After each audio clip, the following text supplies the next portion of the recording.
This is Nationwide 90 FM, owned and operated by Nationwide News Network Limited.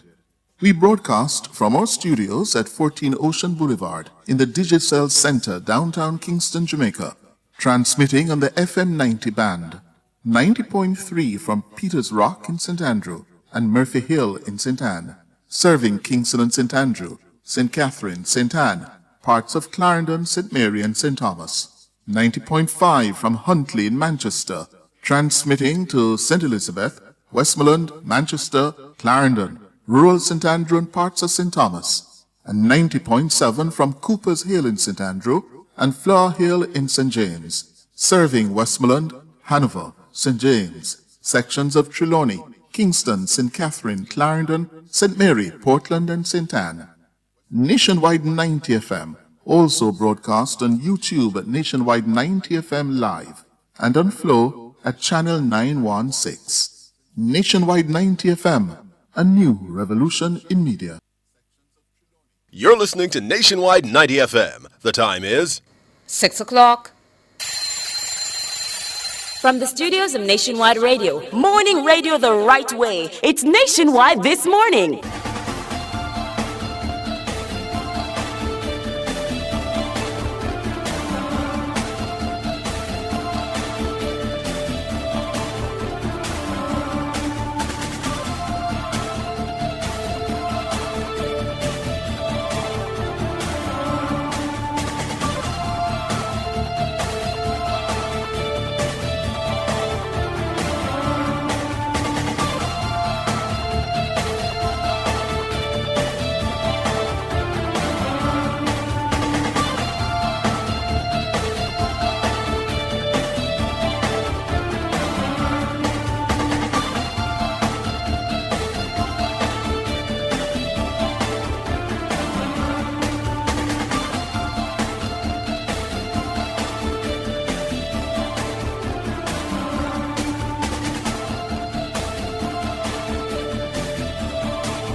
A very good morning to you. I'm Tawna Thomas. Coming up in the news at 6 for this morning, Wednesday, July 8, 2026.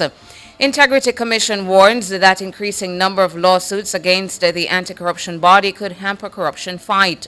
JSC's new micro market will allow the country's smallest businesses to raise between $50 and $100 million in equity capital. In regional news, Haiti approves $120 million electoral budget. In international news, Trump says ceasefire is over after U.S. and Iran trade strikes overnight. In sports, the 2026 FIFA World Cup is now on its first break since the tournament kicked off on June 11. And in business, outage at Australia's largest telecommunications company has led to cancelled train services. The details after the break.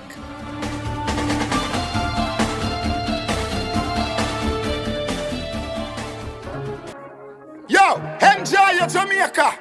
UDC summer. A UDC summer, you don't know, so ding dong ravers. I mean, I tell you, say start in the 27th of June. Gather your friends, your family, the whole crew, and visit the world's famous Duns River Falls. You see, have 6 sound to go. The 6th person go in free. Start your first visit, collect your Duns River Falls passport, and go and collect some stamp. Can you see after your 5th visit, the 6th one have free. And look out for UDC Summer Bonfire Saturdays. Check the press for details. Catch the first news of the day, a comprehensive package of local, international, sports, and business news. The news at 6 on Nationwide 90 FM.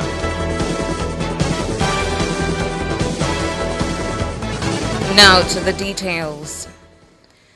The chairman of the Integrity Commission, retired Justice Carol Lawrence Beswick, is warning that an increasing number of lawsuits against the anti-corruption body and its leaders could hamper the fight against corruption. Her remarks were made in the Integrity Commission's annual report for the 2025-2026 financial year, tabled in the House of Representatives on Tuesday. The report comes as the Prime Minister, Dr. Andrew Holness, and the Science and Technology Minister, Dr. Andrew Wheatley, engage the Commission in court. Siobhan Campbell tells us more. In her message, the retired Justice Carol Lawrence Beswick highlights what she sees as an increase in legal actions against the organization and members of its leadership team over the reporting period. Justice Lawrence Beswick says the Commission respects the constitutional right of every individual to go to the courts and remains committed to honoring all judicial processes and determinations.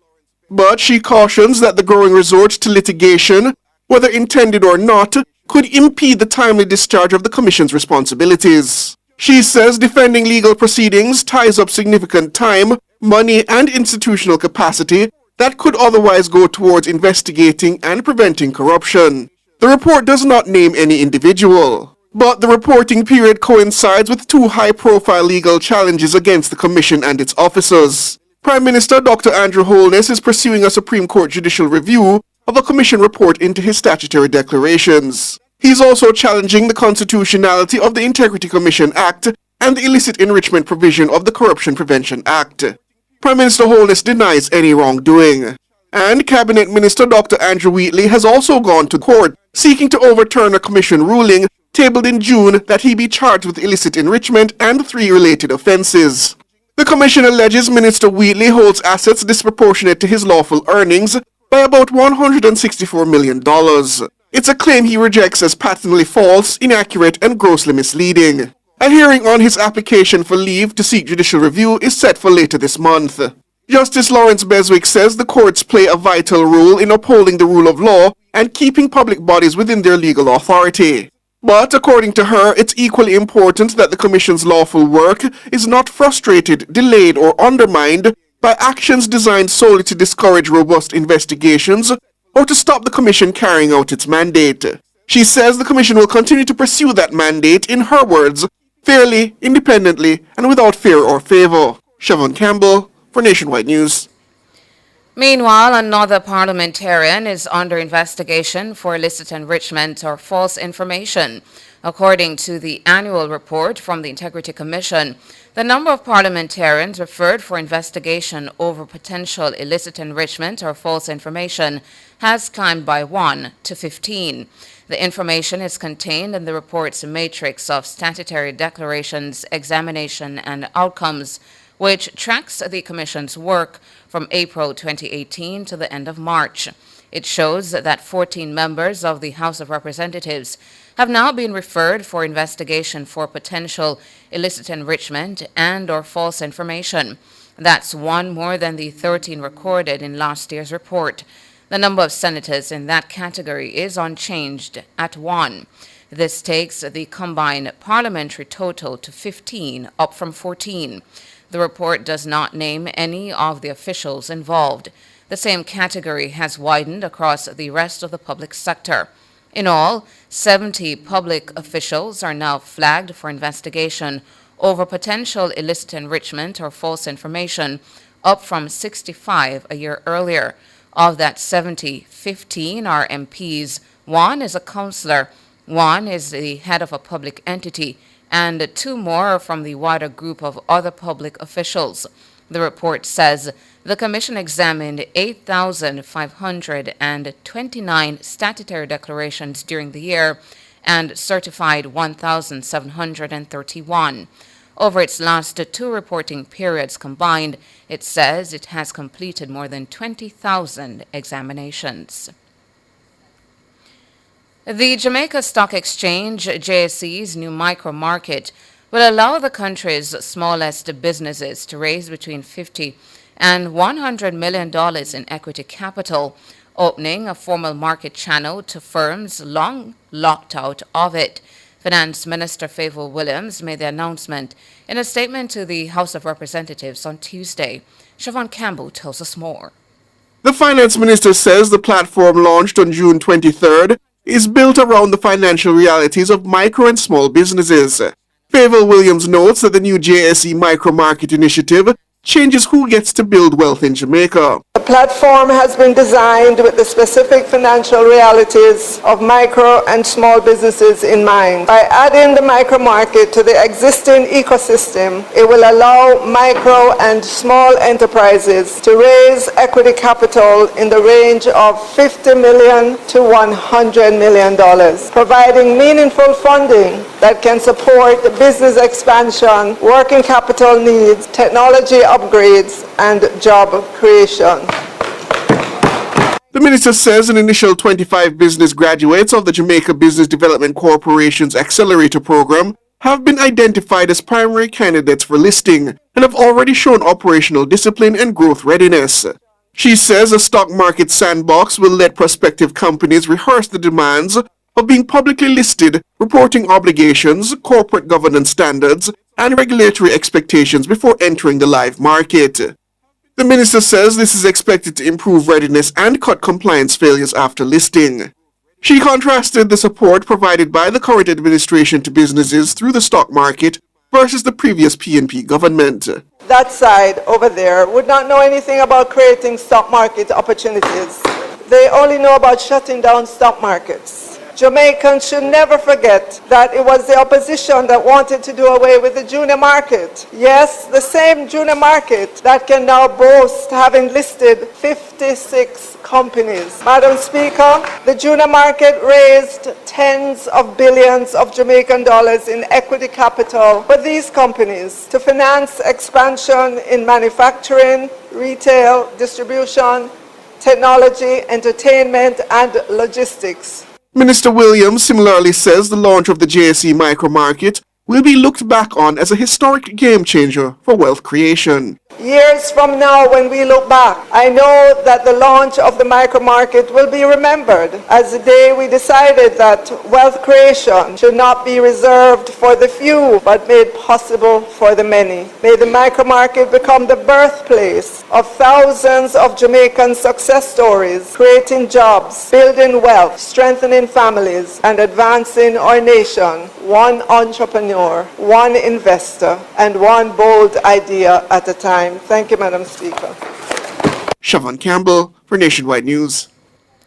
The government says it has secured an agreement for the phased reopening of Alumina Partners of Jamaica Alpart by its Chinese-based owners, the Jikwon Iron and Steel Company, JISCO.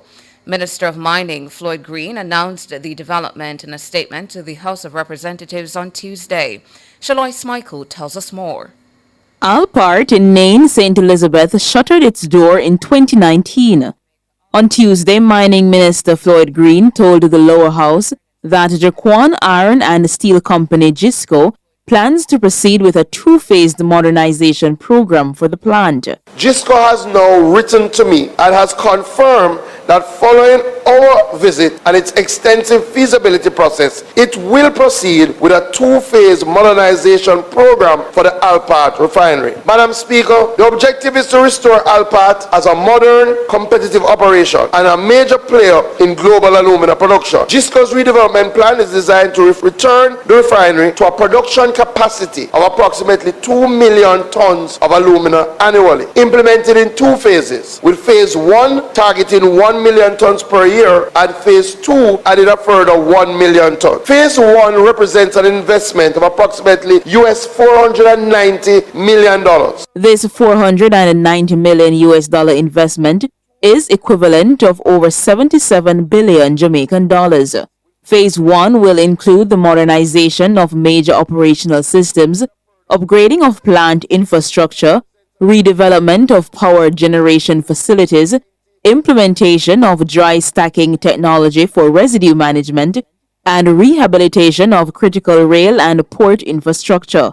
Minister Green says this will return the refinery to operation using newer, cleaner, and more efficient technology. The global alumina industry has changed, and the future of Alpart requires an operation that's more efficient, sustainable, and positioned to compete internationally. That is why in the modernization plan, it includes the introduction of advanced technologies and a 5 megawatt photovoltaic and energy storage hybrid system, positioning Alpart as a green, low-carbon demonstration project. The plan in phase 1 also includes the rehabilitation of the hurricane-damaged Port Kaiser, recognizing that the success of the refinery depends on strengthening both the plant and the critical infrastructure required to support efficient operations. Minister Green says the GISCO has committed to making every effort to satisfy the necessary preconditions to begin construction before the end of this year. He notes that the goal is to officially launch before June 2027, but he adds that work has already begun. GISCO has invested approximately $8 million in new rehabilitation equipment, including 2 large D11 bulldozers, which arrived at Kingston on the 30th of May and have now been commissioned. The State Minister was at the commissioning, and they are now out in the field leading the reclamation of mined-out lands, which has been a long-standing challenge that they are now working on. Alpart has for decades been one of the anchors of Western Jamaica's mining sector. It supports workers, contractors, transport operators, and small businesses across communities in southeastern St. Elizabeth and southern Manchester. GISCO acquired the plant in 2017 and invested about $360 million, employing around 1,000 Jamaicans before suspending operations in 2019. Shalois Michael for Nationwide News. The Jamaica Constabulary Force, JCF, is reporting a murder clearance rate of 111%. In a statement on Tuesday, the JCF said the outturn covers the period January 1 to July 4 this year. Mahira Stewart reports. According to the JCF, the latest crime statistics show investigators cleared 304 murder cases over the period. This is 51 more than the 253 cases solved over the corresponding period between January 1 and July 4, 2025. This represents a 20% increase. The JCF says the clearance rate reflects investigators' success in solving both current and historical cases. The rate, it says, has increased significantly from 71% during the corresponding period last year. Of the over 300 murder cases cleared, 159 resulted in arrests. 148 were cleared after suspects died before they could be prosecuted. Overall, the JCF says 162 of the solved murders were resolved posthumously. Investigative gains were also recorded across all 5 police areas. Area 2 recorded the largest improvement, with a 55% increase in murder clearances compared with the same period last year. At the divisional level, 15 of the JCF's 19 police divisions met both their current and previous year murder clearance targets, with 13 exceeding both benchmarks. At the same time, murders fell by 23% during the period.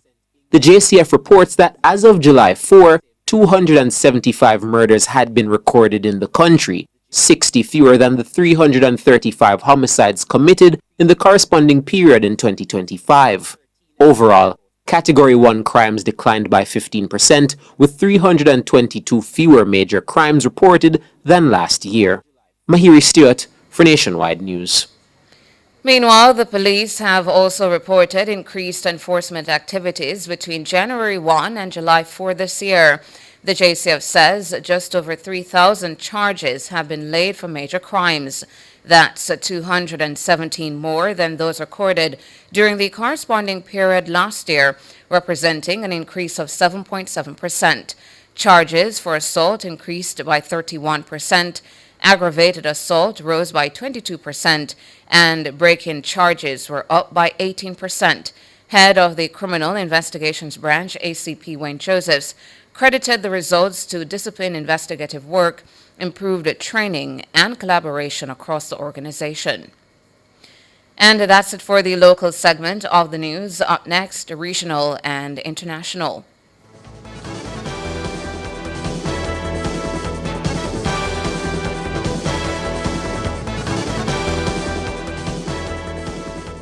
It's This Morning on Nationwide 90 FM. The time is 6:18. From the biggest tracks to the biggest energy, Nationwide keeps it moving.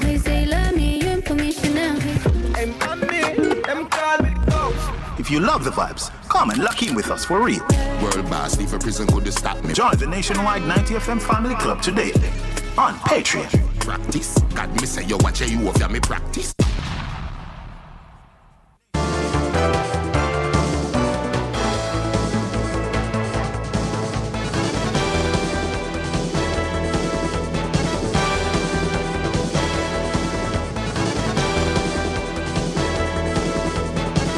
In regional and international news, Haiti has approved a $120 million US budget to finance upcoming electoral operations.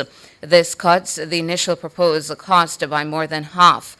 Officials say the review considered the logistical and organizational requirements of the elections, improvements in the security situation, the reopening of access to some difficult-to-reach areas, and the government's financial capacity. The Prime Minister's office and the Provisional Electoral Council says that the approved figure could be adjusted if necessary. Haiti has not held presidential elections since 2016 and has lacked an elected president since the 2021 assassination of President Jovenel Moïse. International, Iran targeted American military sites in Bahrain and Kuwait on Wednesday after the U.S. launched strikes on several places in Iran and reinstated sanctions on its oil sales. Washington said it was responding to Iranian attacks on ships in the Strait of Hormuz. The crossfire raised fears that the war in Iran could reignite. U.S. President Donald Trump fueled those concerns when asked about the status of the ceasefire. I think it's over. I don't want to deal with them anymore. They're scum. You know what scum is? They're scum. They're sick people. They're led by sick people. And they're vicious, violent people. And if they had a nuclear weapon, they'd use it. As far as I'm concerned, it's over. I'll speak to our negotiators. They want to negotiate. They're good people. Steve Witkoff, Jared Kushner. But they have to come back to me. As far as I'm concerned, it's just a waste of time dealing with them. They're liars. Donald Trump, President of the United States. And that's it for regional and international news. Up next, sports.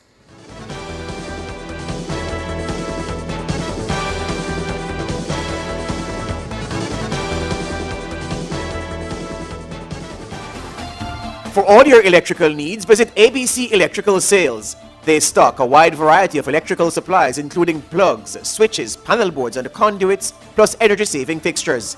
ABC Electrical Sales stocks brands like GE, Siemens, Philips, Cutler Hammer and Allen Bradley. They also offer free island-wide delivery just to suit your needs. Visit them at Shop 8, Hagley Park Plaza, Kingston 10 or call 876-754-3714-5 or 876-754-3825-8. ABC Electrical Sales, for a better choice in the electrical business. Mega Mart, best value by far. You can get it all here at Mega Mart. Mega Mart, best value by far. You can get it all here at Mega Mart. My Mega Mart, the best value by far. My Mega Mart, the best value by far. A voice, a personality you love returns to Nationwide this August. Afternoons on air and online at Nationwide will never be the same.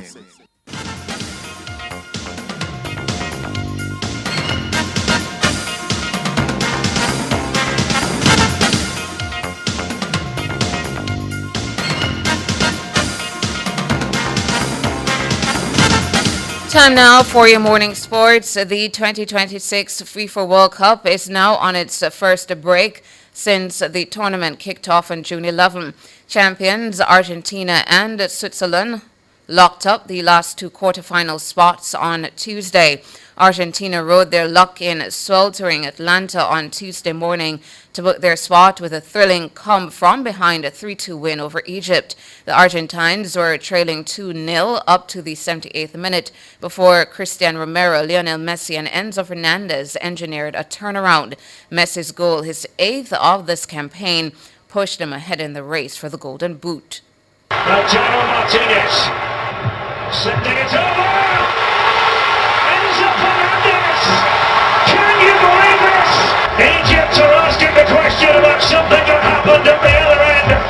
Argentina played on, and Enzo Fernandez has perhaps scored the goal that keeps the defending world champions alive. The complaints continue meanwhile. Argentina will meet Switzerland in a quarterfinal clash in Kansas City on Saturday at 8 p.m. The Swiss booked their place after prevailing 4-3 on penalties against the Colombians after the match finished 0-0 after extra time. The tournament resumes on Thursday with the first quarterfinal between France and Morocco starting at 3 p.m. Nationwide 90 FM will have live coverage of the game with our pregame show starting at 2:30. The second test between the West Indies and Sri Lanka at the Sir Vivian Richards Stadium ended on Tuesday in a predictable draw. Sri Lanka declared their second innings on 251 for 9 and set the West Indies 302 to win in 61 overs. The home team reached 109 without loss when the game brought to an end on the final day with openers Brandon King and John Campbell not out on 51 apiece. Scores in the game: Sri Lanka 549 for 9 declared and 251 for 9 declared. West Indies 499 all out and 109 without loss. The West Indies won the two-match series after taking victory by an innings and 217 runs in the first test at the same venue. Meanwhile, Jamaica's young spin bowling star Vital Laws of St. Jago High was named in the West Indies 15-man squad for the first 3 games in the 5-match one-day international series against New Zealand in Guyana. The 19-year-old Laws has been training with the West Indies senior since the start of preparations for the international home series. John Campbell is the other Jamaican in the Shea Hope-led squad. The first 3 games in the series will be played in Guyana, with the other 2 in Barbados. Finally, in your morning sports, Russian athletes could be allowed to compete for their country at the 2028 Olympic Games in Los Angeles after the International Olympic Committee provisionally lifted their suspension. The IOC suspended the Russian Olympic Committee in 2023 in response to the war in Ukraine, but it says that ban is no longer applicable and athletes from Russia can compete again as long as they meet relevant anti-doping requirements. No decision has yet been taken on whether Russia can display its flag, colors, and anthem at the Olympic Games. The IOC said it will continue to not organize IOC events in Russia or invite Russian government or state officials to its events. Some Russian athletes competed at both the 2024 Paris Games and this year's Winter Olympics in Milan as neutrals. And that's it for your morning sports.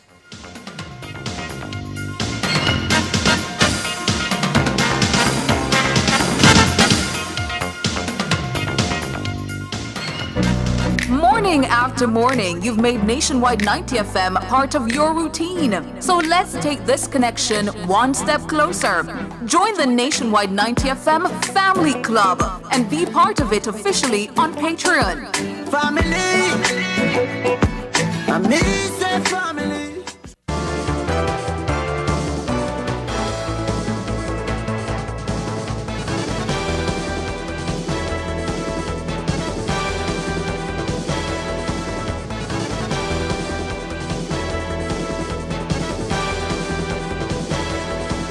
In business this morning, a major outage at Australia's largest telecommunications company on Wednesday led to cancelled train services, down mobile coverage, and an investigation into emergency calls that were not connected. Telstra's Chief Financial Officer Michael Auckland apologized for the issue, which began at 4:30 local time on Wednesday and affected some mobile calls and data services. He said services were fully restored hours later. Auckland added that a software defect related to timekeeping servers at data centers in Sydney and Melbourne was to be blamed, not a cyber attack. Australia's Prime Minister Anthony Albanese said the outage was deeply concerning. Telstra described the outage as intermittent, but acknowledged the impact had been national. Auckland said the telecoms company had conducted welfare checks on customers who had called emergency services during the outage, with 6 requiring immediate help. Backup systems, which divert emergency calls through other mobile carriers, largely worked as they should, he added. Now, victims of a 2023 data hack at genetics testing company 23andMe are set to receive a multi-million payout from the firm. A California bankruptcy court judge ruled on Tuesday that Chrome Holding, which last year took control of 23andMe after its bankruptcy, should pay out almost $47 million in compensation.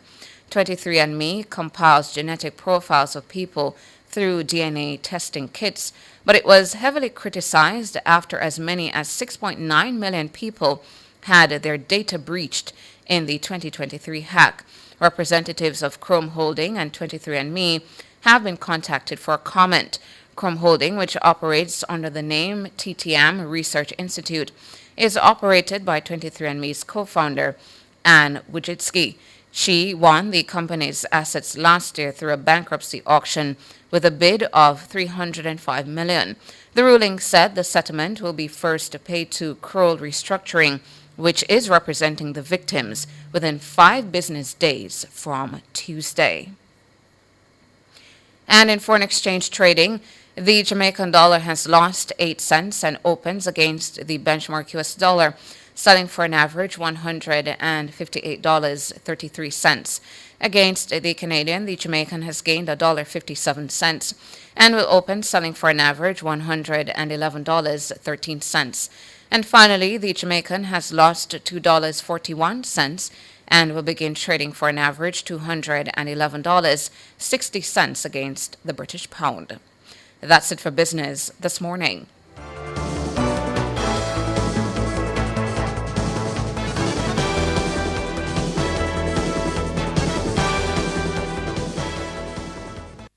Apply today for your JUTC sub-franchise license. Operate legally, drive proud. Call 876-469-5326 for more information. The time by the Jamaica Urban Transit Company is 6:31.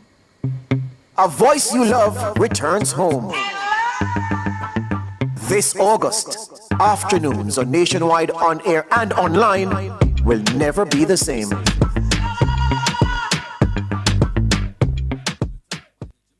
Win with KFC, big league, join the league. Win a trip to Brazil, all you mean? Yeah. Big deal, meal deal, big match. Just buy KFC and win that. From now until July 20th, 2026, buy a big deal or meal deal for a chance to win a trip for 2 to Brazil. Courtesy of KFC, that's $500,000 cash from Best Dressed Chicken. 11 weekly winners score free KFC for a year. 65-inch TVs, smartphones, and more. Just WhatsApp your receipt to 876-784-7811 to enter and win big in the KFC Big League. Conditions apply. Authorized under Section 58 of the Betting, Gaming and Lotteries. If you love the vibes, the laughs, and the real talk, then you're one of us. Don't just listen, belong. Join the Nationwide 90 FM Family Club on Patreon.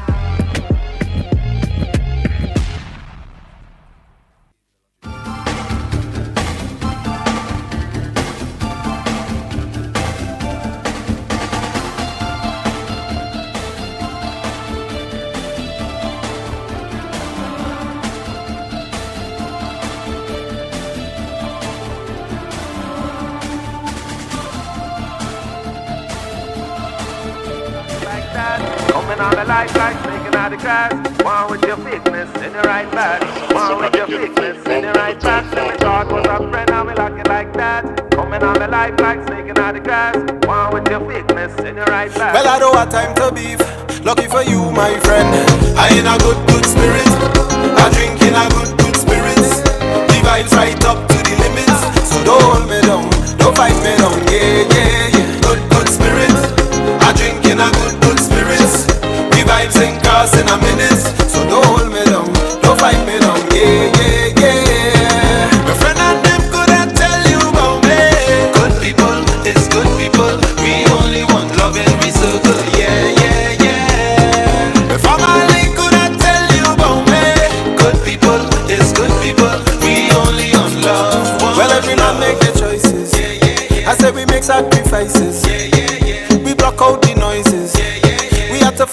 voices. One day we gon' make it. You don't have to fake it. I give you my best. I give you the chain of my neck. I give you my love and respect. But now hear this story. Is you vex with me? Like I do you something. Like I do you something. When I hear this show now, is you vex with me? Like I do the wrong thing. Like I do you something. Oh, it's a good thing. I in a good spirit. I drink in a good spirits. The vibes right up to the limits. So don't hold me down, don't fight me down. Yeah. Good spirit. I drink in a good spirits. The vibes ain't cast in a minute. So don't hold me down, don't fight me down. Yeah. My friend and them coulda tell you about me. Good people is good people. We only want love in we circle. Yeah. My family coulda tell you about me. Good people is good people. We only want love. I am motherland foes like you never do bad. Things where you do say you never do that. Run for the cream and you never look back. Now money in your pocket so you never too sad. Boy, if money make you dance, you'll be dancing forever to the beat of a drum that never go help you. But now hear this story. Is you vex with me? Like I do you something. Like I do you something. When I hear this show now, is you vex with me? Like I do the wrong thing. Like I do you something. Oh, it's a good thing. I in a good spirit. I drink in a good spirits. The vibes right up to the limits. So don't hold me down, don't fight me down. Yeah. I drink in a good spirits till the morning come. And we not going home till we see the sun. Alright. The boss be losing control. Bumpers them start to roll. Rhythm take over soul. Cause that's how we roll. People just grooving. Head God but we still moving. Outside the people fret. Can't get inside the vet. Gate man don't close the door. We got room for more sweet music playing. Fed bad and cash gyrating. And we not going home till the morning come. And we not going home till we see the sun. Well, an Argentina supporter is on the board this morning. Jermaine King. And is responsible for the music. Here's to some other mornings, George. I think we get sabotaged, we come in with a little bit of energy. But this morning, Jermaine King, who is supporting Argentina, is giving us all the energy in the world. What I understand. Good morning to all the Argentina fans out there. Good morning to our NTM YouTubers. Hello to our friends out there in Radio Land. Hope you're having a good Wednesday morning. I'm Tonna. And I'm George. What a match, though. Yes. My goodness me. What a match. Yeah. People must have bought Jesus to buy out the tournament one match at a time. Yeah. Egypt were hard done by yesterday, but they Yeah. play on. Yeah. The result. Yeah. You can't chalk off that the goal there. That and last then- one. And then similar things happen and you not even review it. Come on. But anyway. Yeah. It is what it is. We know what going. We know what going. We Yeah. know say, everything have to come, so by Jesus in the final, so yeah. I see one of our family members. Then no bother with that, Jermaine. Hey, you see, we didn't have a skin in the game. We Yeah. don't know how to feel, but I mean, and bar Jesus is bar Jesus, so you don't know. But I'm just saying, you never fear. But Yeah, I see one of our family members, George Robert, saying, Tana, FIFA wants France out of the World Cup. I'm just looking at the lineup for the referees for tomorrow's game. I mean, I say, I don't understand. Somebody explained to me Yeah, are y'all plotting against France? What is going on with this lineup? Every single referee for tomorrow's match from Argentina. France will play Argentina early. France What's that about? Early. I play Argentina early. Yeah. Sure. But God not sleep, okay? Yeah. He's wide awake. The tournament nice though. The tournament nice. The tournament is nice. Yeah. For sure. Mr. King, the tag this morning. I'll tell you. Look at your YouTube, Mr. King, and your Nationwide this morning, July 8, 2026 tag, and you'll see what I'm talking about. Anyway, Lady Smiley says, whatever, George, I see when Desi gonna deal with you. Buy out the officials them? Well, I expect him to. You know what I mean? I expect it to. By the way, he returns on Sunday. The mayor's parlor returns on Sunday from 1 to 7 p.m. The mayor will be holding court, and he's been itching to get back to business. And worse like how England's still in the tournament, he'll be in a very, very good mood. Yeah. There you go.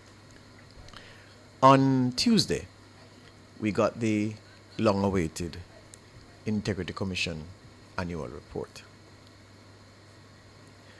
And in it, both the chairman, retired Justice Carol Lawrence Beswick, and the executive director, Craig Beresford,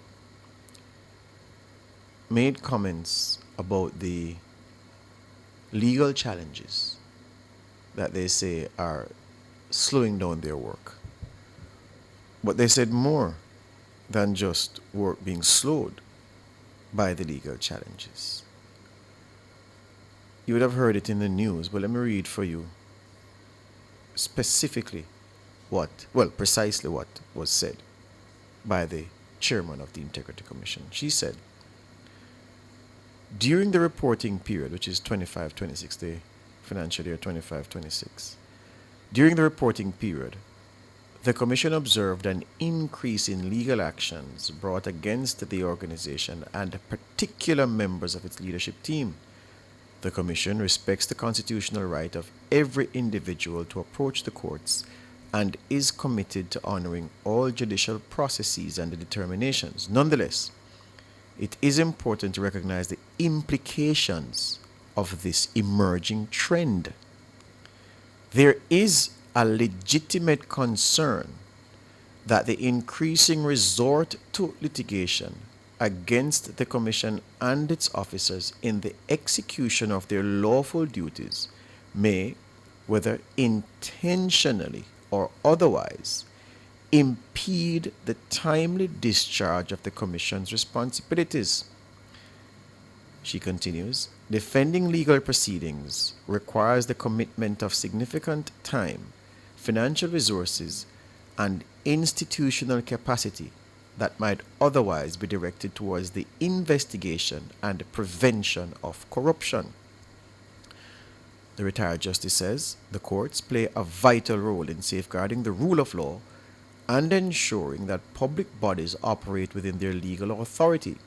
However, she says, it is equally important that the lawful execution of the Commission's mandate is not frustrated, delayed, or undermined by actions designed solely to discourage robust investigations or to inhibit the Commission from carrying out the responsibilities entrusted to it. The Commission will continue to pursue its mandate fairly, independently, and without fear or favor, guided at all times by the law, the principles of justice, and the unwavering commitment to integrity, transparency, and accountability in public life. That's what the chairman of the Integrity Commission is saying about legal challenges to its reports, its findings, and legal challenges against senior members of the Commission. These comments are also expressed, are reflected. Similar comments have been made by the Executive Director of the Commission, Craig Beresford. What are we to make of this?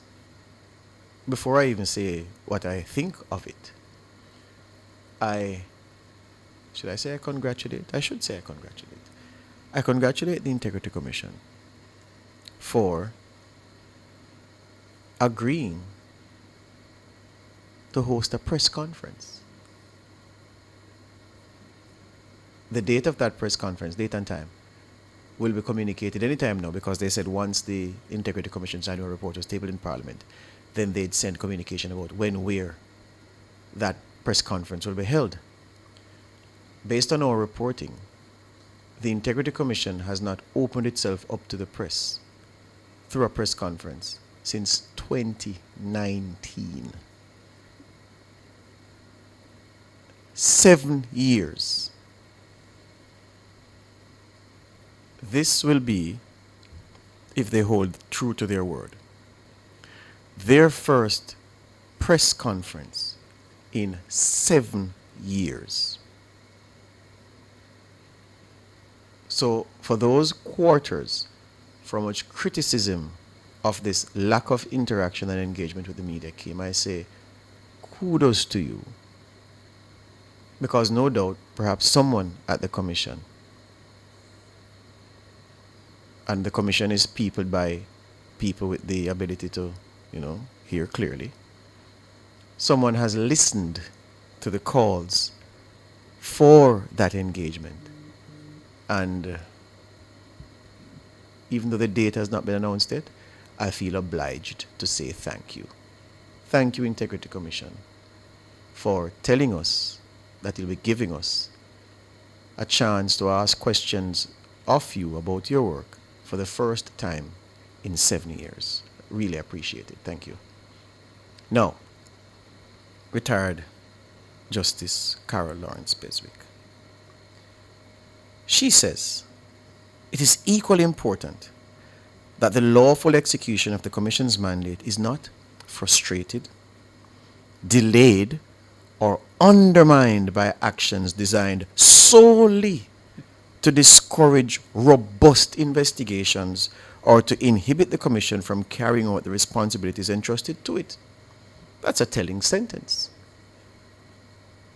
Because what is being said, and it doesn't need any deep interpretation, those parliamentarians who have the Commission before the court, the Integrity Commission is saying that what you are doing is delaying, frustrating, or undermining the actions of the work of the Commission solely to discourage it from robustly investigating you, and what you are doing by virtue of your legal challenge is seeking to inhibit the Commission from carrying out the responsibilities entrusted to it. Justice Lawrence, of course, knows the law. What to say know very well is an understatement. Yeah? A constitutional right to go to court to seek redress is open to everyone, which she acknowledges here. But why would the Commission say that a Jamaican parliamentarian who finds themselves on the wrong side of a report and says, okay, let me ask the court to make a determination on this point, or let me ask the court to look at the actions of this individual at the Commission. Why should such a move, in a democracy like ours, where everyone has recourse to the courts, why is that so problematic for the Commission that it is writing this in its annual report and making such a strong statement? So what should the law be changed to? Let's imagine, like your when children say, please say this. Please say the legislators are going to make changes based on what the chairman has said and what the executive director has said. So what should happen? The Integrity Commission does an investigative report, makes findings, makes recommendations. The person who is the subject of those investigation, or that investigation, and of course subject to the weight of the recommendations, if they believe that they have been wronged by the findings, the Commission would have them do nothing. Take the public backlash Take the dissipation of their reputation. Take the tarnishing of their name and accept the tarnishing of those who are closely associated with them. Take all of that, hug it up, and wait until what the Commission has recommended goes to a court of law, is fully prosecuted, and then after a determination is made by the court, only then do you begin the process of using the court or asking the court to help you to repair your reputation. Does that make sense? No. Let's not be naive. The Commission is still making a point, I believe, is worthy of consideration. These legal matters, in some cases, do delay and frustrate the investigative process. That's a fact. I'd be dishonest if I came and pretend as if that's not the case. That's not the reality. But life is about balancing interests. And there's no free run to any outcome or result. There is pain and frustration along the way associated with every process. The Commission seems unaware that the mere mention of a parliamentarian being under investigation means that that bag of goodwill that that politician has is immediately punctured by the very mention of them being under investigation.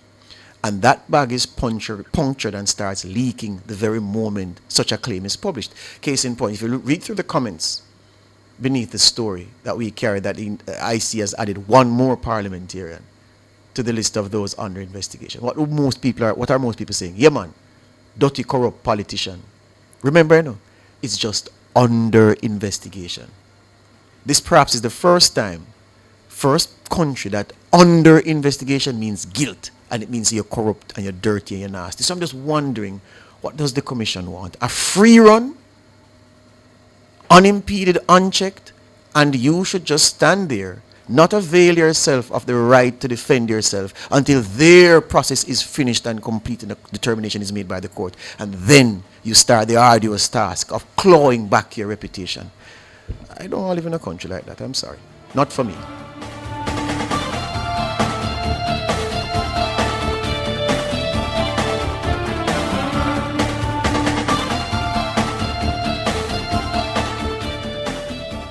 The Ministry of Health and Wellness works to ensure the provision of quality health services and promotes healthy lifestyles and environmental practices for all Jamaicans. The time by the Ministry of Health and Wellness is 6:51.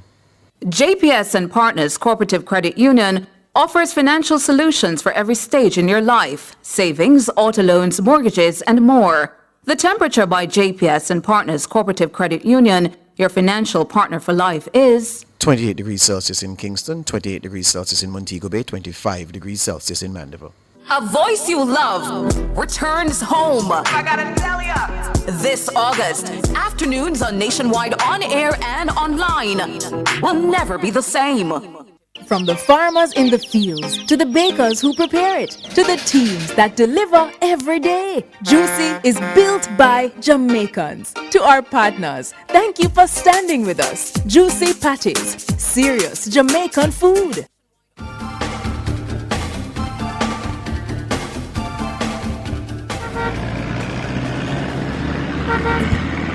Time now for Street Smarts 1 with Ludlow McLean. Good morning, Ludlow. Morning, sir. Morning, George, and morning, Tona. Morning to you, Ludlow. Everyone there in the studios, the listeners, the motoring public, and all our passengers traveling. Anyway, if you're in the Mona area, the Kingston 6 area, especially on that Mona Road area, you would have found it really free-flowing all the way down towards the intersection of Wellington Drive. And going down Wellington Drive, it was also smooth sailing. The surface is much better. Monroe Road, then across to Old Up Road, it is really going good. Those of you using Beverly Drive, if you don't need to, it's okay. You can use, as I said, Monroe, Wellington, and all of these roads. Going on Old Up Road, free flowing again. Even that busy area between Lady Musgrave Road and Oloport free flowing and into Crossroads. Then when you go to Crossroads, you wouldn't believe it. It's really free flowing. Whether you're coming from Arthur Tree Road or the Retirement Road side and then going further down the Slipe and Slipe Road respectively, you'll find it going good. Even downtown Kingston, East Parade, not bad at all. Good movement. So it's not too bad at this time. But let's see what happens by the time we get to our second report. I'm sure there'll be much more traffic in these areas. So until 7:20, it's back to you, George, in the studios. Thank you, Ludlow there with Street Smarts 1. Up next, Word of the Day.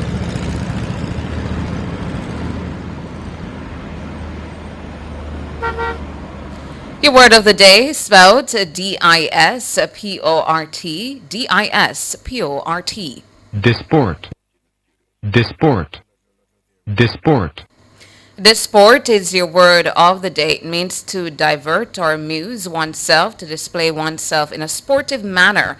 Disport is your word of the day. Dictionary.com says the word was first recorded between 1275 and 1325 to use disport in a sentence. During the summer, the children would disport themselves along the sandy beaches, building castles and chasing the waves. Disport, your word of the day. Up next, your features at the top of the hour, the news.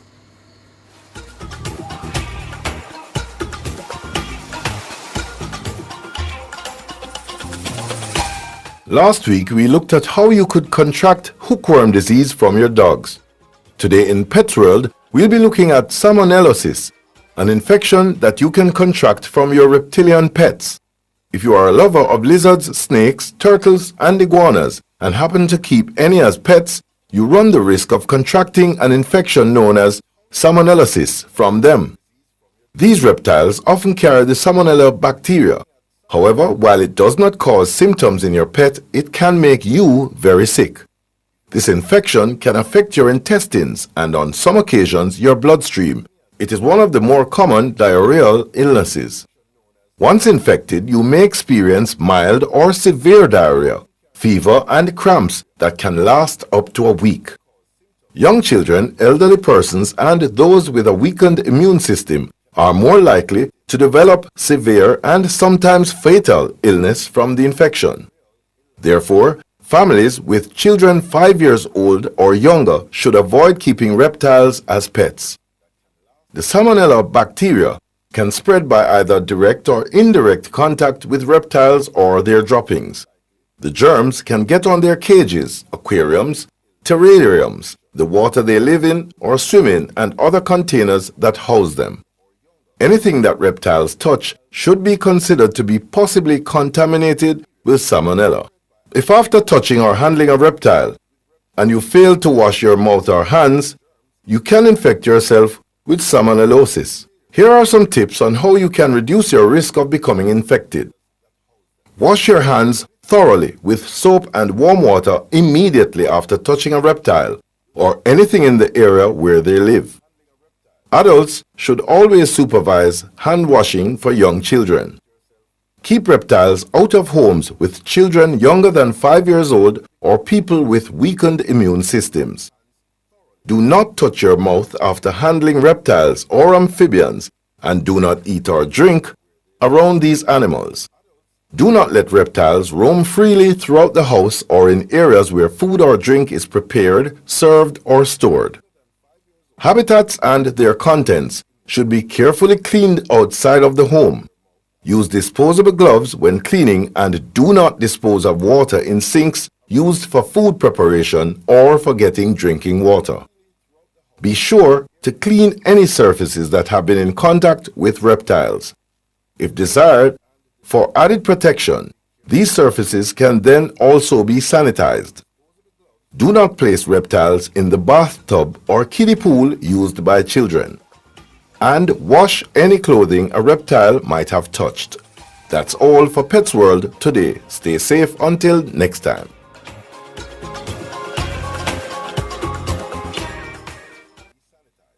Fearless and fair, Nationwide 90 FM. Let's concentrate on how to apply to enter the job market or the world of work.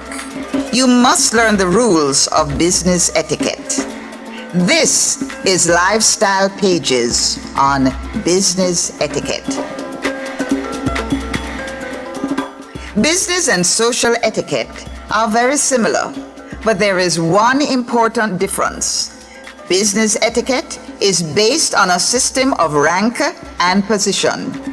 Even if you are from a well-connected and influential family, it is good etiquette to write a letter or make a phone call to the Human Resources Department or Personnel Department to schedule an appointment with the person in charge of hiring employees. Tell the secretary or the person who answers the telephone as the receptionist or the person who is at the front desk your name and the reason why you would like an appointment. You should be given an appropriate answer. A phone call, however, does not leave a paper trail, so there may be no evidence that you made the call. The better option is to write an application letter, and it must be at least 4 paragraphs in length, providing information about your qualifications and work experience, if any. I'm Valerie, and those were Lifestyle Pages. Nationwide 90 FM, continuing the tradition of fair, fearless, and factual reporting. Distracted driving costs lives. Keep your eyes on the road and arrive alive. The time brought to you by the Jamaica Information Service is... News time, 7 o'clock. The most credible news in the morning. The news at 7 on Nationwide 90 FM. Coming up in the news this morning, Wednesday, July 8, 2026, Integrity Commission says increasing number of lawsuits against it could hamper corruption fight. JSE's micro market is to give small businesses access to between $50 and $100 million in equity capital. Phased reopening of Alpart set for June 2027. And then international news, Trump says ceasefire is over as US and Iran trade strikes overnight.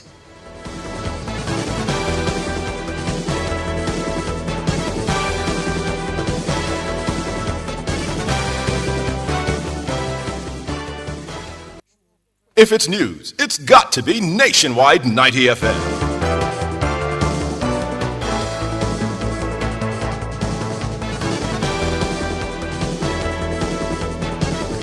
Now to the details. The chairman of the Integrity Commission, retired Justice Carol Lawrence Beswick, is warning that an increasing number of lawsuits against the anti-corruption body and its leaders could hamper the fight against corruption. Her remarks are contained in the Integrity Commission's annual report for the 2025-26 financial year, tabled in the House of Representatives on Tuesday. The report comes as Prime Minister Dr. Andrew Holness and the Science and the Technology Minister Dr. Andrew Wheatley engaged the Commission in court. Chevron Campbell tells us more. In her message, the retired Justice Carol Lawrence Beswick highlights what she sees as an increase in legal actions against the organization and members of its leadership team over the reporting period. Justice Lawrence Beswick says the Commission respects the constitutional right of every individual to go to the courts and remains committed to honoring all judicial processes and determinations. But she cautions that the growing resort to litigation, whether intended or not, could impede the timely discharge of the Commission's responsibilities. She says defending legal proceedings ties up significant time, money, and institutional capacity that could otherwise go towards investigating and preventing corruption. The report does not name any individual, but the reporting period coincides with 2 high-profile legal challenges against the Commission and its officers. Prime Minister Dr. Andrew Holness is pursuing a Supreme Court judicial review of a Commission report into his statutory declarations. He's also challenging the constitutionality of the Integrity Commission Act and the illicit enrichment provision of the Corruption Prevention Act. Prime Minister Holness denies any wrongdoing. And Cabinet Minister Dr. Andrew Wheatley has also gone to court, seeking to overturn a Commission ruling tabled in June that he be charged with illicit enrichment and 3 related offences. The Commission alleges Minister Wheatley holds assets disproportionate to his lawful earnings by about $164 million. It's a claim he rejects as patently false, inaccurate, and grossly misleading. A hearing on his application for leave to seek judicial review is set for later this month. Justice Lawrence Beswick says the courts play a vital role in upholding the rule of law and keeping public bodies within their legal authority. But according to her, it's equally important that the Commission's lawful work is not frustrated, delayed, or undermined by actions designed solely to discourage robust investigations or to stop the Commission carrying out its mandate. She says the Commission will continue to pursue that mandate, in her words, fairly, independently, and without fear or favor. Siobhan Campbell for Nationwide News. Meanwhile, another parliamentarian is under investigation for illicit enrichment or false information. According to the annual report of the Integrity Commission, the number of parliamentarians referred for investigation over potential illicit enrichment or false information has climbed by 1 and is now at 15. The information is contained in the report's matrix of statutory declarations, examination and outcomes, which tracks the Commission's work from April 2018 to the end of March. It shows that 14 members of the House of Representatives have now been referred for investigation for potential illicit enrichment and or false information. That's one more than the 13 recorded in the report published in 2025. The number of senators in that category is unchanged at 1. This takes the combined parliamentary total to 15, up from 14. The report does not name any of the officials involved. The same category has widened across the rest of the public sector. In all, 70 public officials are now flagged for investigation over potential illicit enrichment or false information, up from 65 a year ago. Of that 70, 15 are MPs, 1 is a councillor, 1 is the head of a public entity, and 2 more are from the wider group of other public officials. Make that 14 are MPs, 1 is a senator, 1 is a councillor, 1 is the head of a public entity, and 2 more are from the wider group of other public officials. The report says the Commission examined 8,529 statutory declarations during the year and certified 1,731. Over its last 2 reporting periods combined, the IC says it has completed more than 20,000 examinations. The Jamaica Stock Exchange's new micromarket will allow the country's smallest businesses to raise between $50 and $100 million in equity capital, opening a formal market channel to firms long locked out of it. Finance Minister Philip Favour-Williams made the announcement in a statement to the House of Representatives on Tuesday. Siobhan Campbell tells us more. The Finance Minister says the platform launched on June 23rd is built around the financial realities of micro and small businesses. Favour-Williams notes that the new JSE Micromarket Initiative changes who gets to build wealth in Jamaica. The platform has been designed with the specific financial realities of micro and small businesses in mind. By adding the micro market to the existing ecosystem, it will allow micro and small enterprises to raise equity capital in the range of $50 million to $100 million, providing meaningful funding that can support business expansion, working capital needs, technology upgrades, and job creation. The minister says an initial 25 business graduates of the Jamaica Business Development Corporation's Accelerator Program have been identified as primary candidates for listing and have already shown operational discipline and growth readiness. She says a stock market sandbox will let prospective companies rehearse the demands of being publicly listed, reporting obligations, corporate governance standards, and regulatory expectations before entering the live market. The minister says this is expected to improve readiness and cut compliance failures after listing. She contrasted the support provided by the current administration to businesses through the stock market versus the previous PNP government. That side over there would not know anything about creating stock market opportunities. They only know about shutting down stock markets. Jamaicans should never forget that it was the opposition that wanted to do away with the junior market. Yes, the same junior market that can now boast having listed 56 companies. Madam Speaker, the junior market raised tens of billions of Jamaican dollars in equity capital for these companies to finance expansion in manufacturing, retail, distribution, technology, entertainment, and logistics.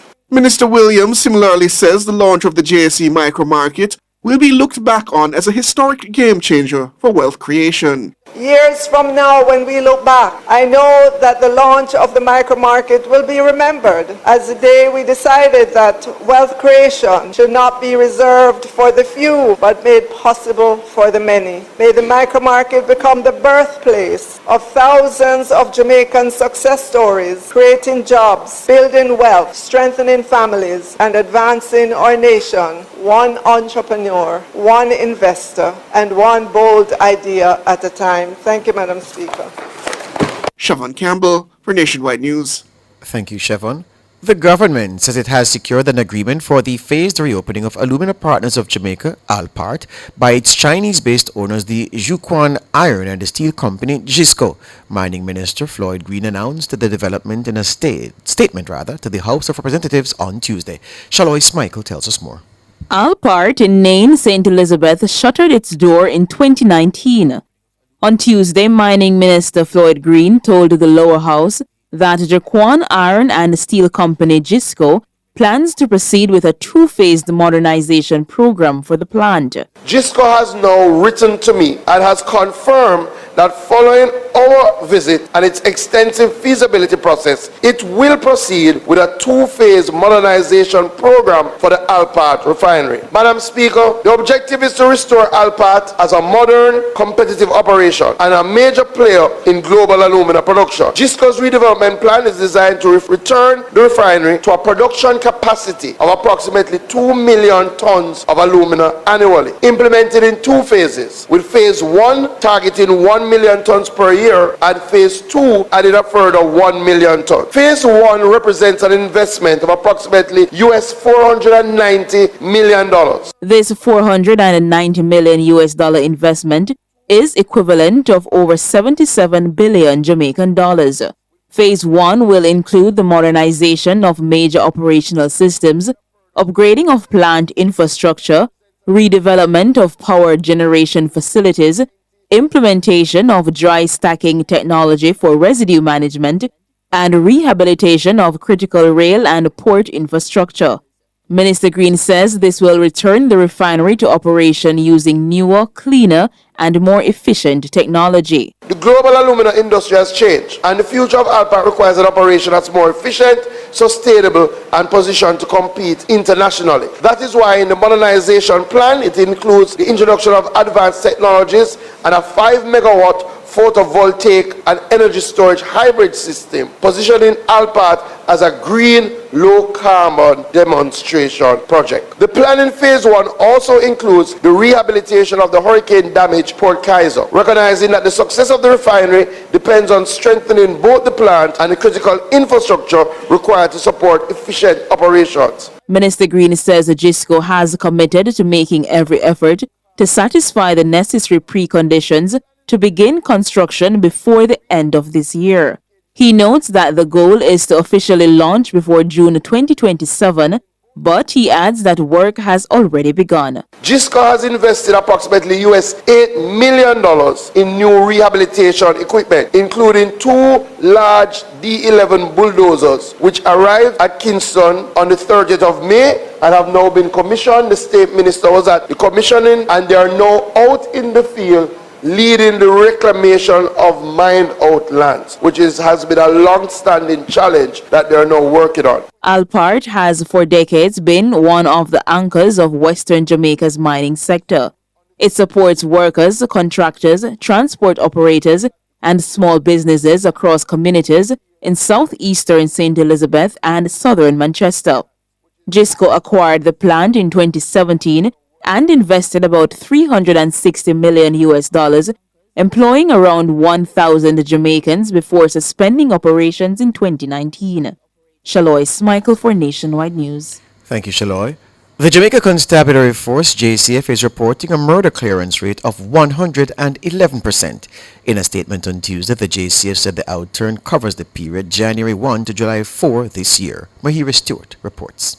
According to the JCF, the latest crime statistics show investigators cleared 304 murder cases over the period.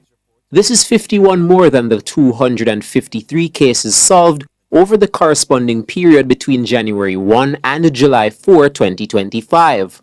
This represents a 20% increase. The JCF says the clearance rate reflects investigators' success in solving both current and historical cases.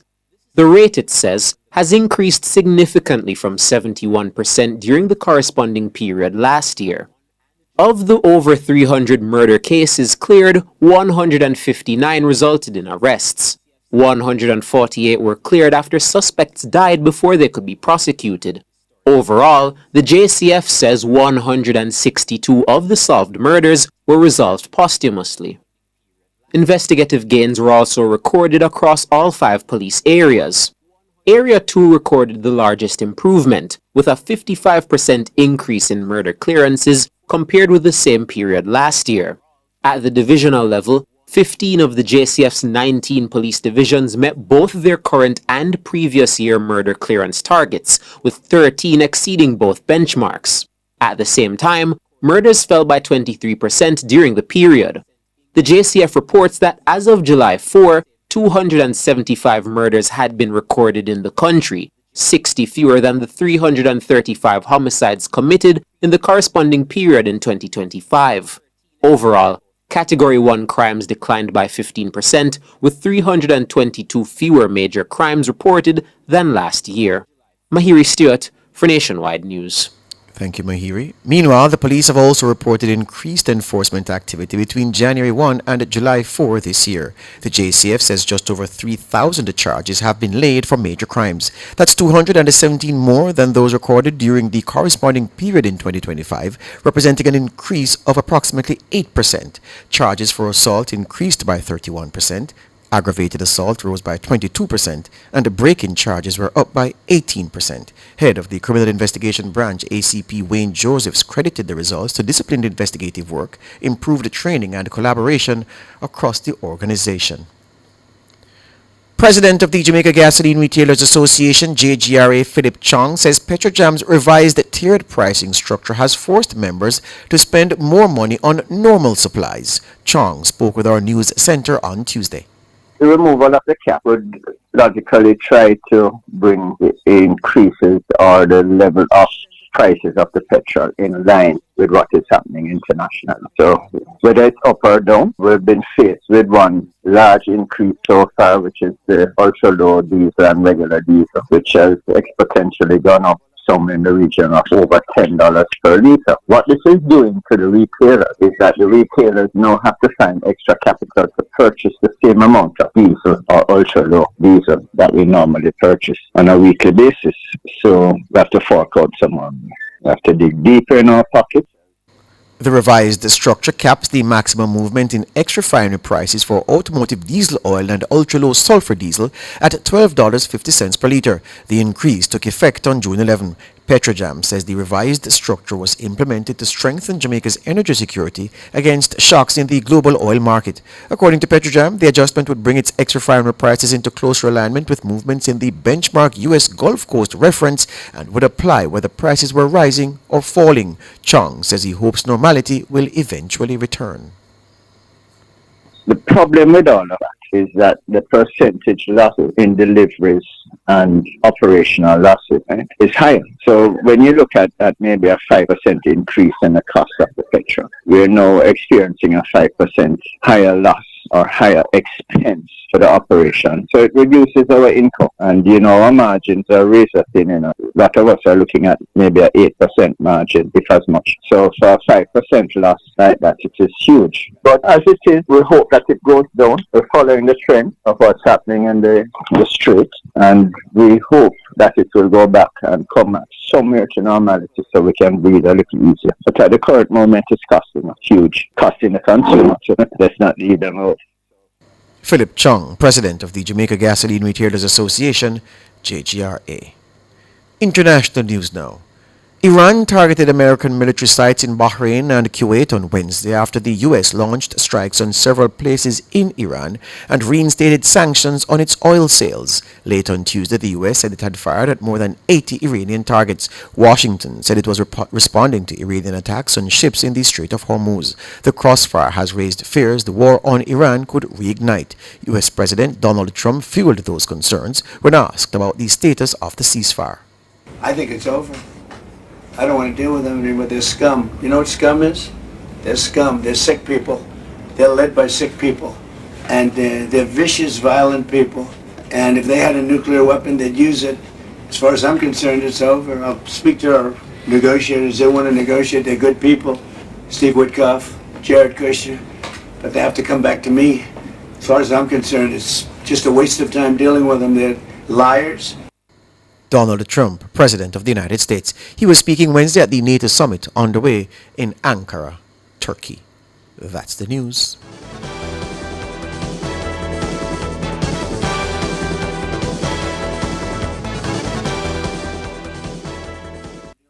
Sign up for the JN Money Card. It's safe, convenient, and free.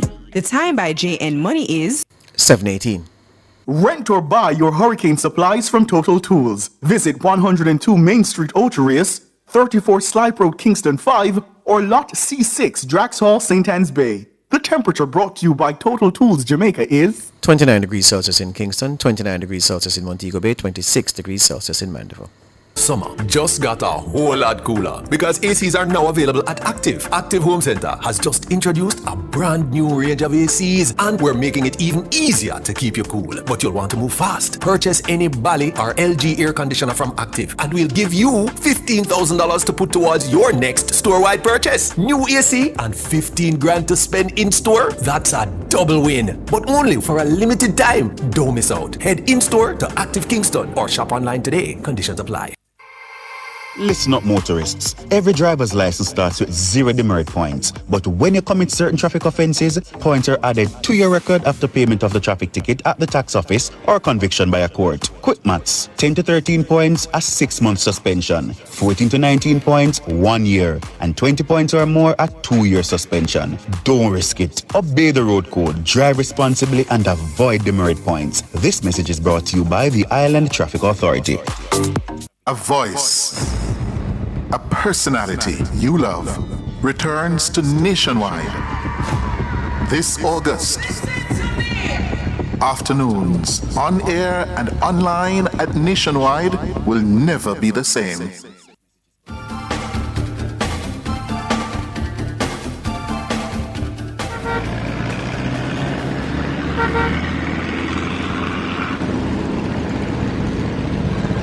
Time for Street Smarts 2 with Ludlow McLean. Good morning again, Ludlow. Ludlow. All right. Are you hearing me? Are you hearing me? Hearing you now. Hearing you now. It was a little muted there. Sorry. The situation is, as I said, downtown, the movement was really good. North, South, East, and West Parade. Coming out to East Kings, the eastern side, along East Queen Street, it's pretty good. If you're on Port Royal Street, it's the same thing. The movement is good. Going up Camp Road, it's good all the way to the intersection of Camp and South Camp Road, and coming out of Deanery, really good. Miriam Road, all good. Lower Edison Road, Upper Edison Road, it's pretty good. And if you're around the other side of Deanery to make it onto the Mountain View Avenue area, both directions, north, south, southbound, northbound, it's pretty good. Afterwind, it's the same thing. Now, what's happening around the Crossroads side? It's still good. Caledonia, Marasca Road, going down to East Street, it's still good movement. No delays whatsoever. So it means that at this time, the traffic movement is good. I am sure if you're uptown now, the traffic will have increased on the boulevard, but I think there are still gaps. So at this time, most traffic, the traffic will be building at this time, especially places like Avondale, trying to get to New Kingston, Washington Boulevard, all these areas. But for the time being, the lower section is really moving. So as usual, at Street Smart, your safety is our concern. All right, George, over to you. Thank you, Ludlow there with Street Smarts 2 up next, front page.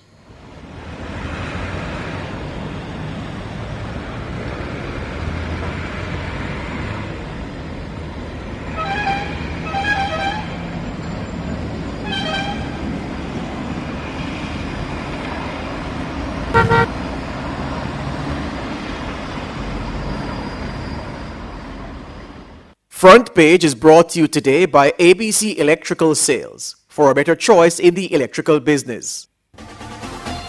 For all your electrical needs, visit ABC Electrical Sales. They stock a wide variety of electrical supplies including plugs, switches, panel boards and conduits, plus energy-saving fixtures. APC Electrical Sales stocks brands like GE, Siemens, Philips, Cutler Hammer, and Allen Bradley. They also offer free island-wide delivery just to suit your needs. Visit them at Shop 8, Hagley Park Plaza, Kingston 10, or call 876-754-3714-5 or 876-754-3825-8. APC Electrical Sales, for a better choice in the electrical business.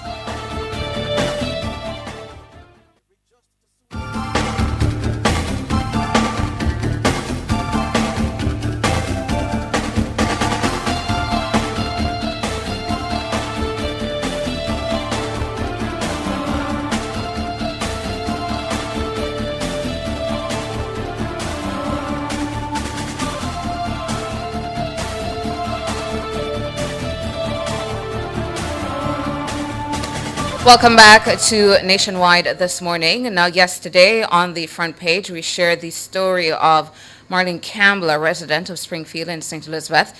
And Miss Campbell, who has been living in her late mother's house since Hurricane Melissa, told Nationwide News that her mother's rocking chair has served as her bed since October 28 last year. Her mother passed away just weeks before Hurricane Melissa struck. She says she was part of a local committee that compiled the names of residents whose homes were damaged by the Category 5 storm. The list included her own name, and that was submitted in January. Ms. Campbell says her home was later assessed by a team from the National Insurance Scheme, NIS. However, despite the assessment, she says she has struggled to get information from her local NIS office about when she would receive a housing grant under the Restoration of Owner-Occupant Family Shelters Roofs program. Speaking on Nationwide this morning on Tuesday, the Member of Parliament for Northwest St. Elizabeth, Andrew Morris, where Springfield is, says he is working with the Minister of Labour and Social Security to expedite the distribution of roofs grants to several constituents who have been waiting for months. For an update now on that and the roofs program in general, we are being joined by the Minister of Labour and Social Security, Colonel Charles Jr. Good morning to you. Morning, Connor. Morning, George, and all of you listeners. Morning. What update can you provide us with, Minister Charles Jr., in relation to Marlene Campbell, the resident in Springfield, St. Elizabeth, who has been waiting for a roofs grant for months? Well, firstly, I hope you're hearing me clearly, because I'm hearing a sort of reverb sometimes when you speak, doubling up on your voice. No, you're clear as a bell, sir. All right. So I had the opportunity. Well, I didn't get the chance to hear Ms. Campbell directly, but I did get some calls, and I had the opportunity to speak to her right after. I want to say firstly thank you to Ms. Campbell. Thank you to the Member of Parliament there, Mr. Morris, who is doing his best to work with us. We have there's several persons, maybe 99% of these matters do not end up on the radio or as national issues. And so it's important for Jamaica to understand every single day we are working to resolve. Persons like Ms. Campbell and others who have not yet received their grants, primarily there is an issue that needs to be rectified, whether it is a TRN issue or an issue where you have been processed but you haven't received it because of something to do with your phone number or whatever the issue could be. In Ms. Campbell's specific case, we contacted her. We have started the process of examining her case. I've given her the commitment that we should be able to assess and ensure that she's paid in short order, hopefully within the next week. And there are other persons in that area in Springfield that we had already scheduled for us to be in that space between Newmarket and Springfield in our discussions with the Member of Parliament. Matter of fact, I'm supposed to be there, I think it is Friday. And so we'll use the opportunity to see if we can bring as many of them to a central space so that we can engage them in the process of verification, which is primarily what we're doing now in phase 2. And we're doing that because, again, if persons did not receive in phase 1, primarily, even except for some unique circumstances, we didn't receive because there is something to be fixed. And it doesn't mean there's any issue with you. It just means that there's an issue that's not allowing us to either generate the code, print the check, or deliver the grant. And so when we have these verification sessions, we are able to go through one by one, identify the matter, if it is a building cluster issue, if it is a tearing issue, all the various types of matters that can cause for this delay, and we're able to rectify them. Now, we do recognize that this process causes significant frustration for many persons, particularly because, again, some people do not understand why they have not received, particularly when they're looking around and see many people receiving. And in Ms. Campbell's case, that's one of the situations. As rather she acknowledged that several persons around her have received, and she wondered why she didn't receive. Nothing that she did wrong. Again, it's just a matter for us to examine, interrogate the issues, and see how we can work to rectify, so that all of the persons who are left in terms of being paid or receiving their grant, that we can fix and get it to them as quickly as possible. In the preliminary conversation you had with Ms. Campbell, Minister, and perhaps the preliminary checks, was it established whether or not it was a data issue that prevented or caused the delay in a grant reaching in her hand? Well, I'm yet to get the conclusive determination, but it appears that Ms. Campbell's situation is one where there is a verification that she did receive damage. So she was assessed, and she is going to receive some payment. I'm waiting today to hear what the allocation of that payment will be, meaning is it minor, major, or severe. In my conversation with her, it appears that it is major, because she said to me, there are other persons who have greater damage, but her damage is significant, and she believes, based on her conversation with the persons who would have assessed her, that she's going to get $200,000, which is a reflection of the major damage category. Now, that needs to be confirmed, and she also was asking a question as to whether she can get more, and that's a reasonable question, which we get every single day from persons across the country. And the reality is, if we could give more, we would want to give more. But we work with the resources that we have, and we try to distribute in a manner that is equitable, that is fair, and that is based on principles.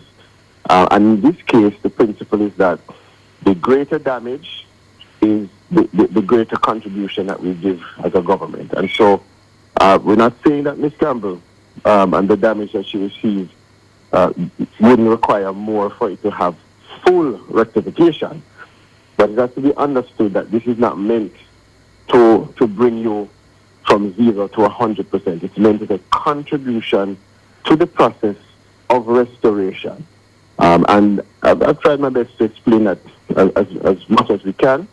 And there are other persons who are not receiving cash grants, but in whom the JDF, and in that area as well, the JDF has taken on the process of repairing the roofs. So we are going through to make sure that we can at least clarify the matters, because I believe that's what brings the greatest angst, the greatest anxiety to persons, is when they are unclear, one, as to where they stand in terms of, am I receiving a grant, and two, when am I receiving a grant. So we're really grateful for the opportunity to be able to speak to Ms. Campbell, grateful for her extension of service, because matter of fact, she's actually helping us now to identify other persons who are in a similar situation. And we're going to work with Ms. Campbell, we're going to work with MP Morris to see how best we can sort of have a blitz in that area and other areas to serve those persons who we know they've received some damage. In the Springfield area alone, you have almost 300 households affected, just in that one community. And a large part of them major and severe. So it is one of the 20 priority communities in the constituency and in the parish. So we know we have work there to do. The team is out. We are consistently and constantly doing the work, and we're going to continue to do that in partnership with Ms. Campbell, MP, and other stakeholders in the area. Minister, hold the line. We take a break and come back with more.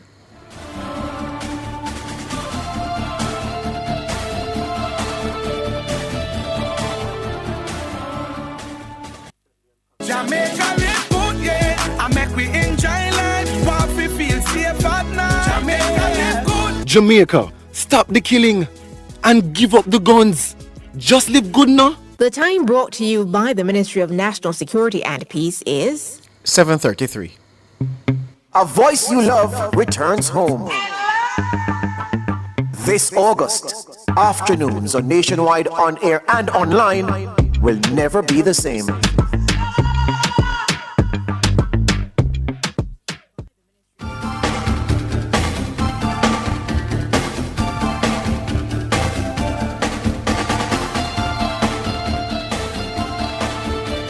Welcome back to Nationwide this morning, having a conversation, getting an update from Minister of Labor and Social Security, Colonel Charles Jr. on the ROOS program. Now, at this point, Minister, how many approved beneficiaries are there on the listing that have not yet received a grant on the program? So we have more than 118,000 households that have been assessed. And again, another clarification which is important is the difference between persons and households. So there are many more, in terms of numbers of persons have been affected. But when we're talking, the public must understand we're talking about households. So, as I said, we're more than 118,000 households. And we have gone more than, I'd say, 50,000 of that in terms of verification, delivery of grant. We have several others that we have confirmed in terms of their assessment that are ready to be triggered in terms of delivery of their payments through direct deposit, and others through our third-party partners, Sagicor and other institutions. And so we, again, do so on the principles that when you hear this large number, we break it down into categorizations, and we try to ensure that the ones that are more greatly affected, major and severe, are served first. Also, the persons who have unique vulnerabilities, whether it is that you're a senior, a person with disability, a mother with multiple children and no support, those are the persons who we attempt to prioritize. And those are also the categories who we have said to members of parliament, if in your area you know persons who are still waiting and fall into those vulnerable groups, let us know, because we are pushing those persons as a priority. So that's where we are in terms of numbers. We expect that we're going to get some support from the Minister of Finance very soon to boost the urgent response. That's a part of what Cabinet had mandated. So we are looking at the next 4 weeks as an important time in which we'll be able to move those numbers up, and not just move them up, but specifically to address those issues for persons who are in the worst situations. We have now 4,000 households that have been cleared and being processed for payment as we speak. So we can add those to the other numbers. And again, once I give you, once we go through this process and we're able to give an update in about 3 to 4 weeks, we should be significantly on our way. The 10 billion that was set aside for this and is being disbursed, has that now been exhausted? In large part. I don't think it's completely exhausted because there's still persons who we are unable to identify them for full verification. But in large part, that $10 billion is spent. And more will be coming for us to treat with the 4,000 and others that we are ready to pay right now. You said, Minister, that 50,000 households were verified and that payments are made out to the folks in those 50,000 households. 118,000 assessments are done. You said that 4,000 households are being processed now and being cleared for payments as well. But under the reconciliation phase, that phase where you mop up and you verify TRN that was wrong, phone number and all of that sort of information, how many households have so far been covered under that process? Under this reconciliation phase, so the 4,000 and others will fall under that phase. Those would fall under reconciliation. And there are several others that we have already contacted, but we wouldn't put it in the categorization of being paid as yet until we're finished receiving all of the direct deposit information and able to say, yes, that they're not just verified, but it has been validated. So of the first phase, we have a significant amount that has been paid. But of this reconciliation phase, we're moving it in batches. So the 4,000 is just what is, perfected in terms of payment, but there's several others. I mean, I don't have the specific number, but several others who we are engaged with, we're in contact with them, we have received some information, and we're trying to move it from just verify that you're to be paid to validating your information so that we can give you a direct deposit.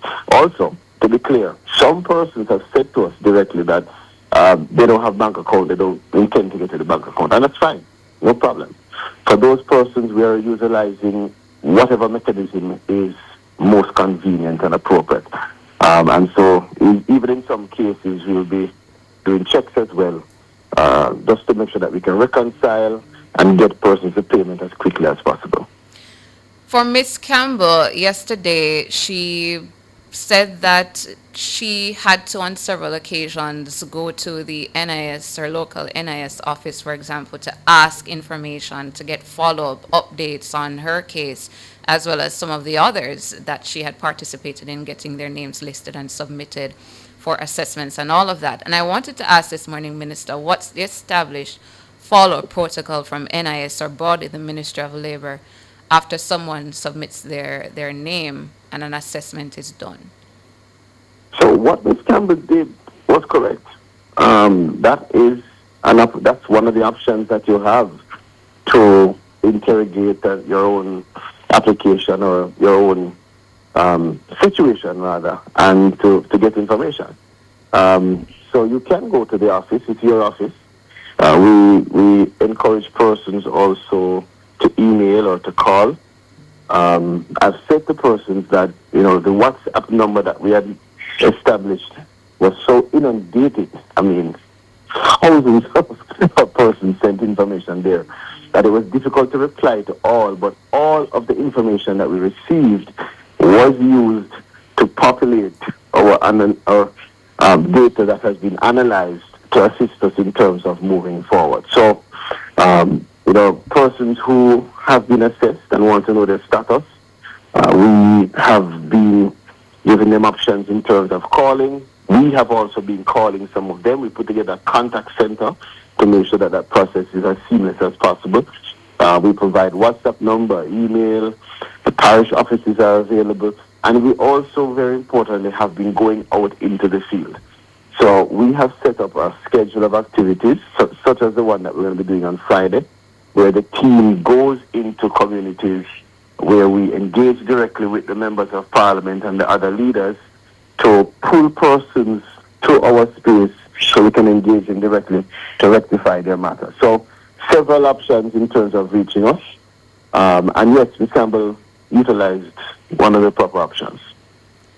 The issue though, Minister, is that when she went to the NIS office, she was given information that turned out to be inaccurate. She was sent to a bank, which she took another taxi from Santa to Black River. Went to the Sagicor Bank there, she said, who told us that, lady, we have nothing here with you on it. Went back to NIS, spoke to the same person who sent her to Sagicor in Black River, and that person started getting antsy, said, listen, your name is on the list, you have to just wait. That can't be the best way to do that, because there is an information black hole that confronted her. Luckily, she had the facility of calling us to help platform her plight. But I'm sure there are many people who are facing the same roadblock, don't know where to go, don't know who to talk to, and don't know whether or not they're going to get the liquor grant or not. And I tell you something, George, you have to face the reality that could well be a fact and accurate. And we're working every day to make sure that we can rectify those issues. I mean, what we have taken on is the largest initiative of this kind ever, perhaps in the Caribbean. And I have to remind persons to put it in context so that it doesn't come off as an excuse, but rather just a reality check an explanation as to where we are and what we're trying to achieve.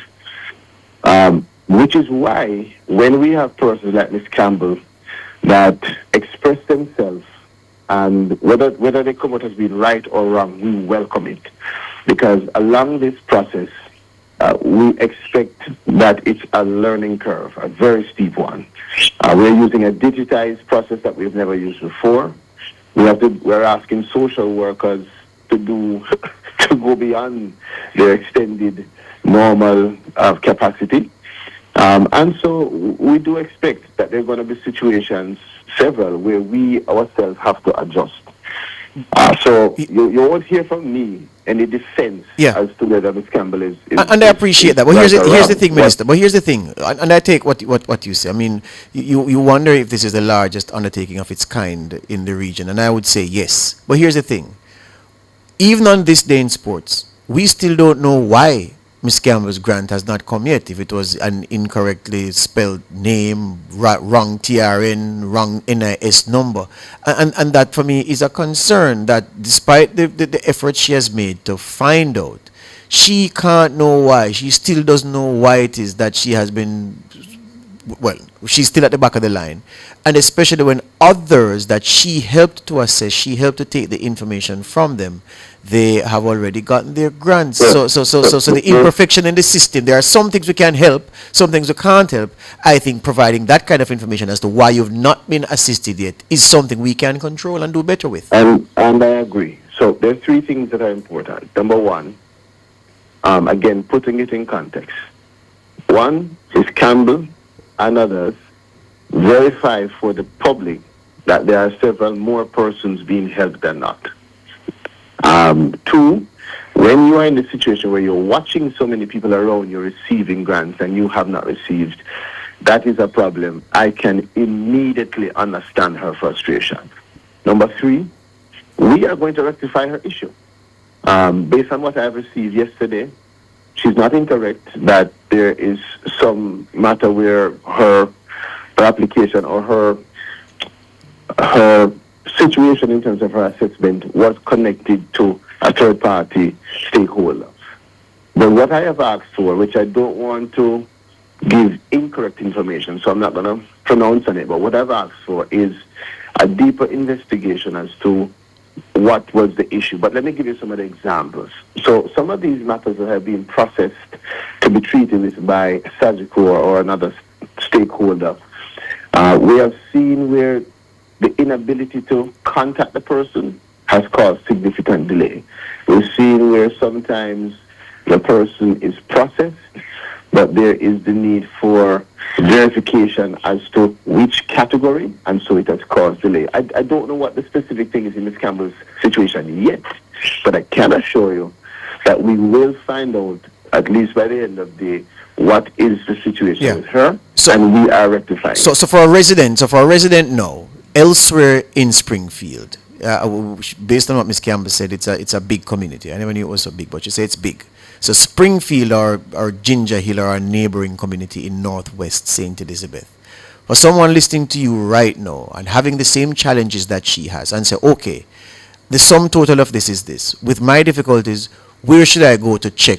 Who should I call? What's that answer to them this morning? I think the first thing for them is to be in touch with their parish office, but also we are going to be in those areas on Friday. I think that the in-the-field operation provides a real practical and perhaps a more active opportunity for persons to engage us directly in person, where we're able to go through, show them what the problem is. And usually, I'd say 90% of the situations that we treat with, people say, oh, you're right, it was my cousin who was assessed, not me. So when I'm looking for it on my phone, it's really her phone. And when they check the person's phone, they see it. So again, they're just situations that need to be clarified. Right. On the point of clarity, let me distill this one, Minister. So you're bringing the show to the people in areas such as Springfield on Friday, correct? We're going to be in Newmarket. Yes. We're going to be in Springfield, and if time allows, we intend to do at least another one on Friday. That's one. Good. And you said call the parish office. Which parish office? The NIS parish office what? Yeah, Yes, so the NIS parish office is the same as the parish office, same as the Ministry of Labour and Social Security office. But we say NIS office because that's what most persons in rural areas connected to. So if you miss the tour, the visit on Friday, and you're in those communities and you are... All visit our office. It's your office. That's where you can go and get your information. Hear you on that. We're out of time. Thank you very much this morning. Thank you. All the best. Oh, good. Minister of Labour and Social Security, Pernell Charles Jr. Break time. After the break, what's happening with Alpart?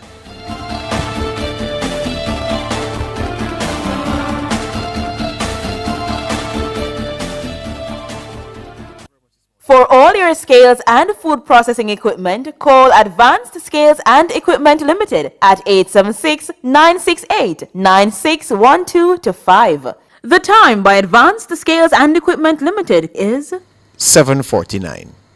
Hawkeye is protecting homes, businesses, and communities with trusted security solutions. The temperature by Hawkeye, securing what matters most, is 29 degrees Celsius in Kingston, 29 degrees Celsius in Montego Bay, 26 degrees Celsius in Mandeville. There's nothing softer than a new baby's skin, and you want to keep it that way. For generations, Caribbean families have trusted Decaz, a tradition of care with expert formulas designed to soothe, protect, and nourish your family's skin. Experience the deep moisturizing benefits of Decaz cocoa butter baby oils and jellies, or the gentle pure care of Decaz coconut baby oils, perfect for baby and great for your skin too. Decaz, soft skin starts with tradition. Look for Decaz at pharmacies and supermarkets island-wide. Distributed by Aventa Jamaica.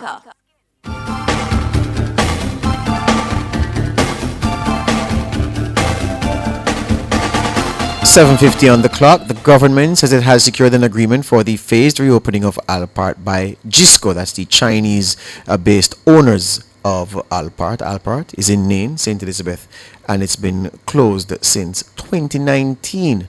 On Tuesday, the Minister of Mining, Floyd Green, brought news to the lower house that GISCO plans to proceed with a two-phased modernization program. He joins us this morning.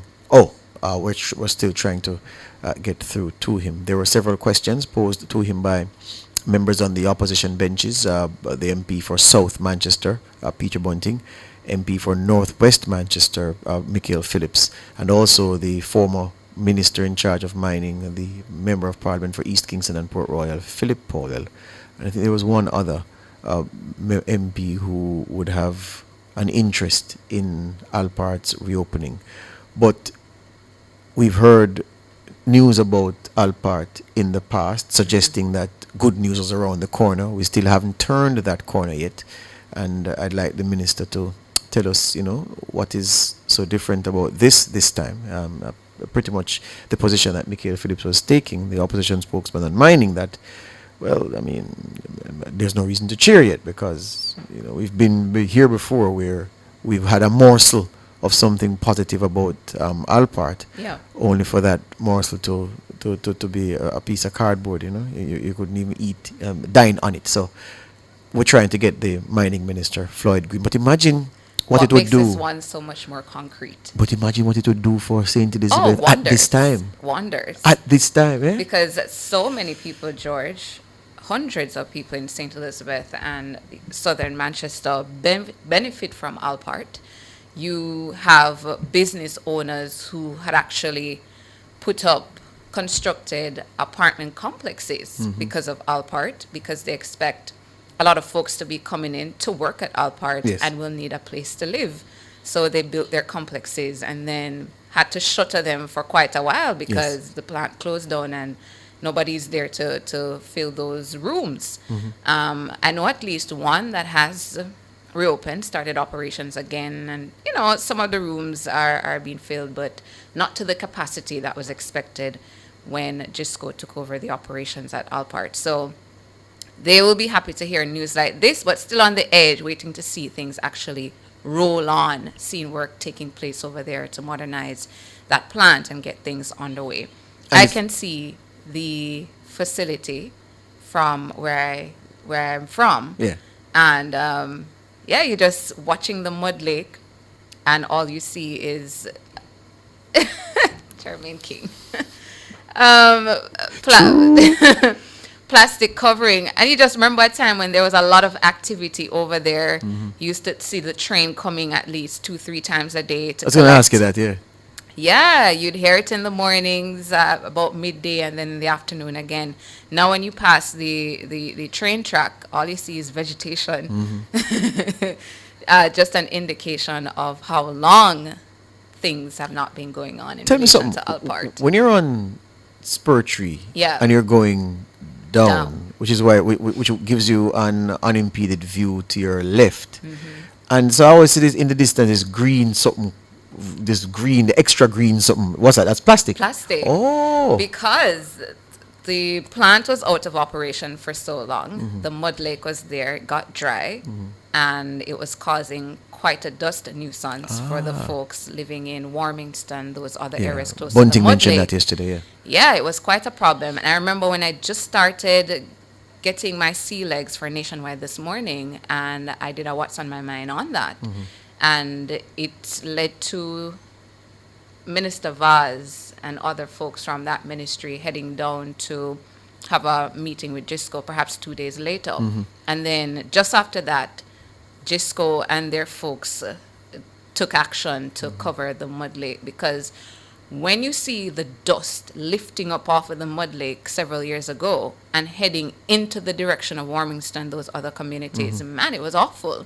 It was as if a tsunami, because sometimes it's very windy, you know, it's so windy, and the mud lake is dry. So all of that dirt lifting up off of the mud lake and heading into the direction of those communities. So if you go into those communities at that time, George, you'd see clothes on the line, dirty. Yeah.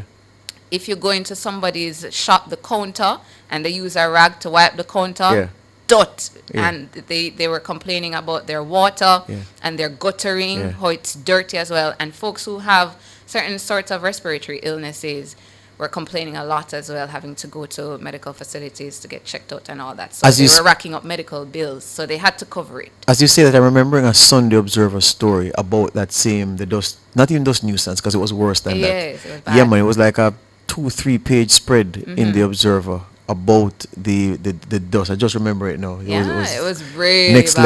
level. It was really Yeah. bad. So folks were complaining a lot. Oh, so that's why So the that's why plastic they had to cover it. And you haven't seen any protests, right? You haven't seen any protests or Right. any big commotion since then, because the folks who are operating Alpart now have been doing a good job of maintaining the covering of the mud lake. What's give me how do Jamaicans say plastic in patois? Come now, Tada, man. Cho. I will take back a Jamaican Help card. me. No, Help man. Plastic. me. Look at your friends and see what they must say. Okay, YouTubers, help out. What is a plastic in a patois? Know what you just said? Plastic? No. I don't know. There's a subtle change that they do to the word. A subtle change. Change around some letters with them. Well, Cheryl says plastic, as No.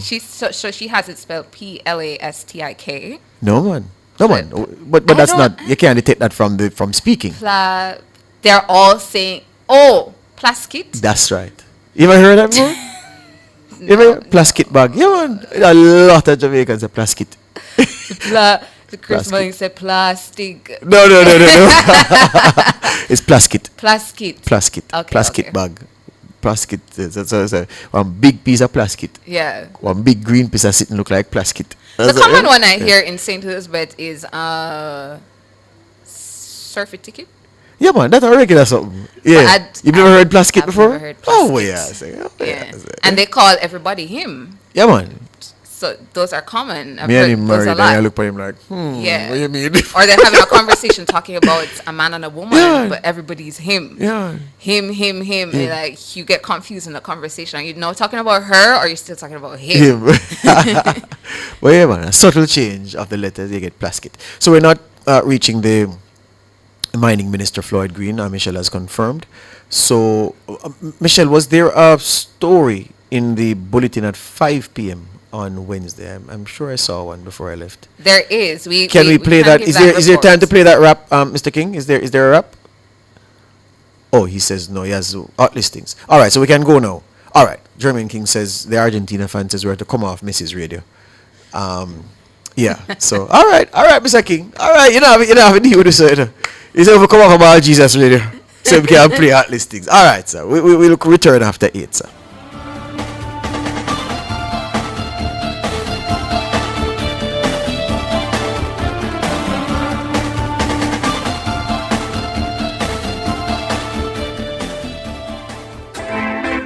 It's time for Hot Listings, Nationwide 90 FM's on-air classifieds, made for quick ads and fast results. Escape to a stylish one-bedroom retreat in the heart of Kingston. This modern suite offers comfort, tranquility, and 24/7 security.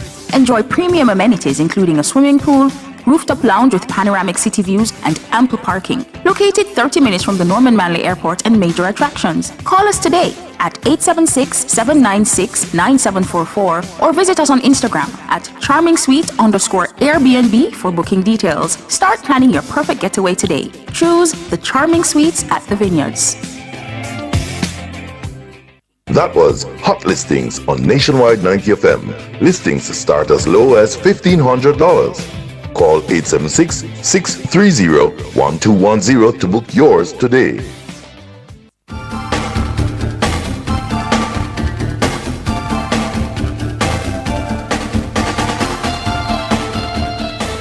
Front Page was brought to you today by ABC Electrical Sales, for a better choice in the electrical business.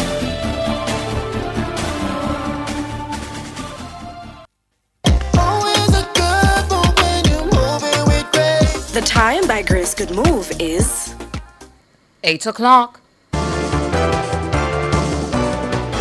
From the mountainside to seaside, countryside to townside, inside and outside, it's across Jamaica this morning.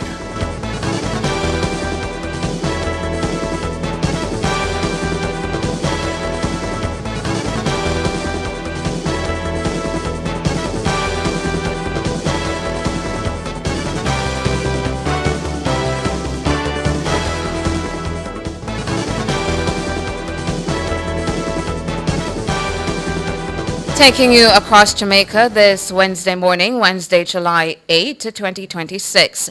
The National Health Fund, NHF, has expanded its mammogram subsidy to include high-risk women aged 30 to 40, as well as eligible men aged 40 and older. The $3,000 subsidy was previously only offered to women 40 and over. A mammogram is a specialized low-dose X-ray of the breast used to screen for or diagnose breast cancer.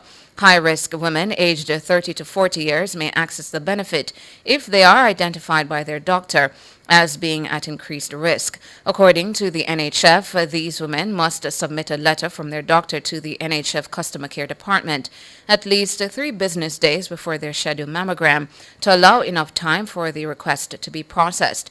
The agency didn't say what criteria were set for eligible men 40 and over. It says the expansion aims to promote earlier detection, improve treatment outcomes, and ultimately save more lives. The NHF says that the expansion of the mammogram benefit is aimed at removing financial barriers to screening and supporting the early detection of breast cancer. A Montego Bay father of 2, still reeling from the impact of Hurricane Melissa, is one step closer to building a sustainable future for his family. This after receiving a donation of professional tools from JPAC Courier Services, a subsidiary of La Parkin Jamaica Limited. The equipment is valued at $50,000. The father, Nico Green, says that they will help him to establish his own air conditioning service and repair business. And that's it for Across Jamaica this Wednesday morning.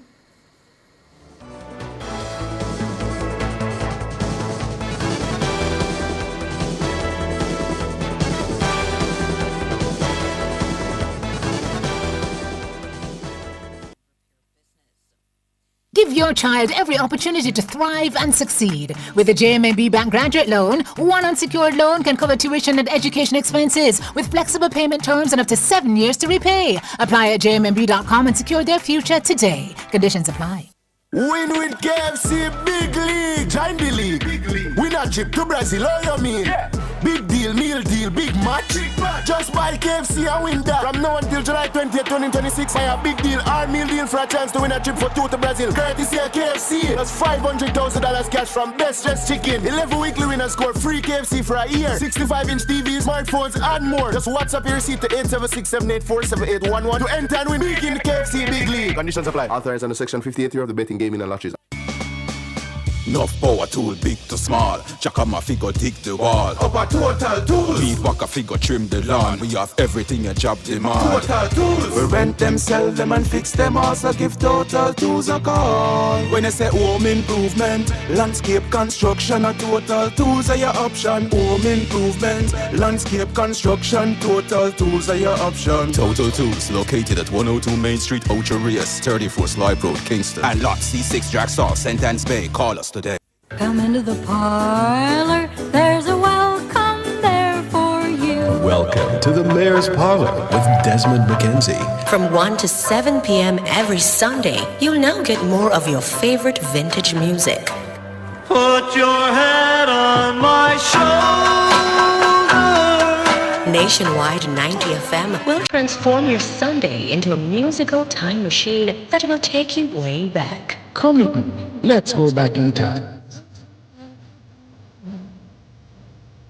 Journey into yesteryear with Desmond McKenzie in the Mayor's Parlor. I've got the music to jog your memory and make you smile.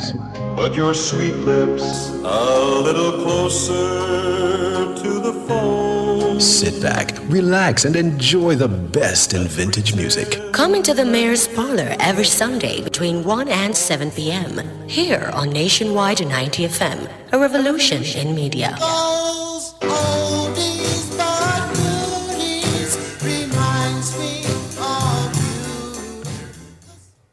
Fit Nation is brought to you by Express Fitness 24/7.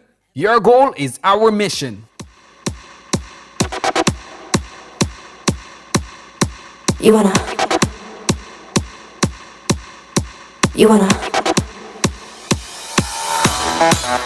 hot buddy? You want a Bugatti? You want a Maserati? You better work. You want a Lamborghini? Sip martinis, look hot in a bikini. You better work. You wanna live fancy, live in a big mansion, party in France. You better work. You better work. You better work. You better work. Now get to work.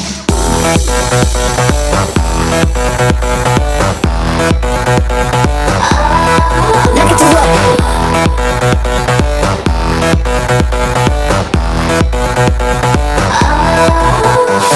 Ring it on, ring it loud. Don't stop now, just be the champion. Work it hard like it's your profession. Watch out now, 'cause here it comes. Here comes the smasher, here comes the master, here comes the big beat to blast ya. No time to quit now, just time to get it now. Pick up what I'm putting down, pick up what I'm putting down. You want a hot buddy? You want a Bugatti? You want a Maserati? You better work. You want a Lamborghini?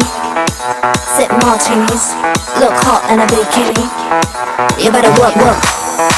You wanna live fancy, live in a big mansion, party in France.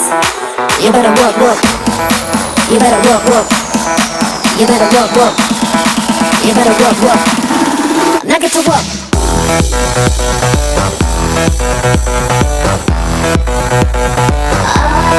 Now get to work.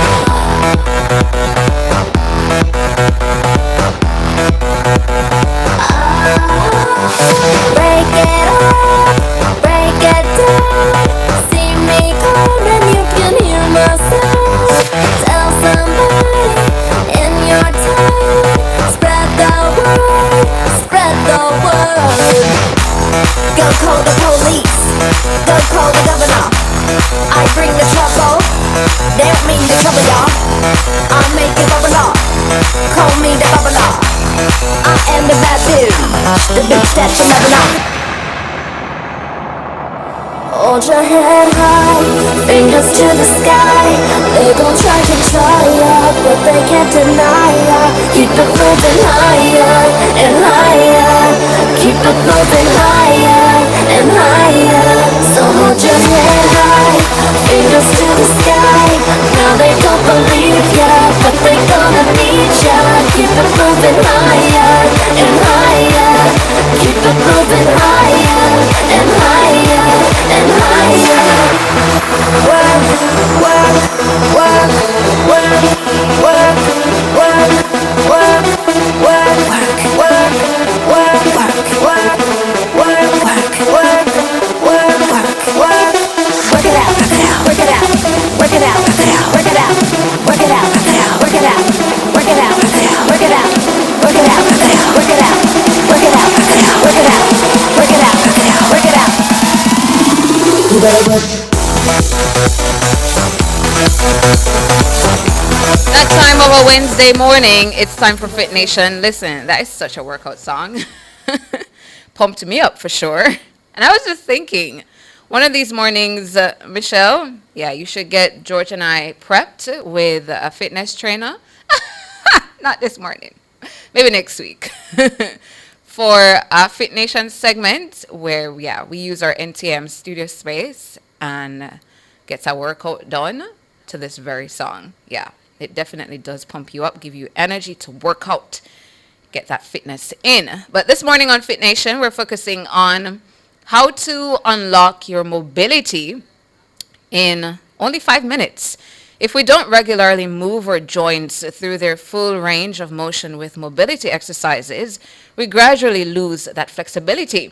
Over time, this reduces overall mobility, making it harder for areas like the shoulders, your hips, and your back and your ankles to move as freely and efficiently as they once did. So in Fit Nation, we look at how to unlock your mobility in 5 minutes. Our guide is, of course, YouTuber and fitness expert Jeremy Either.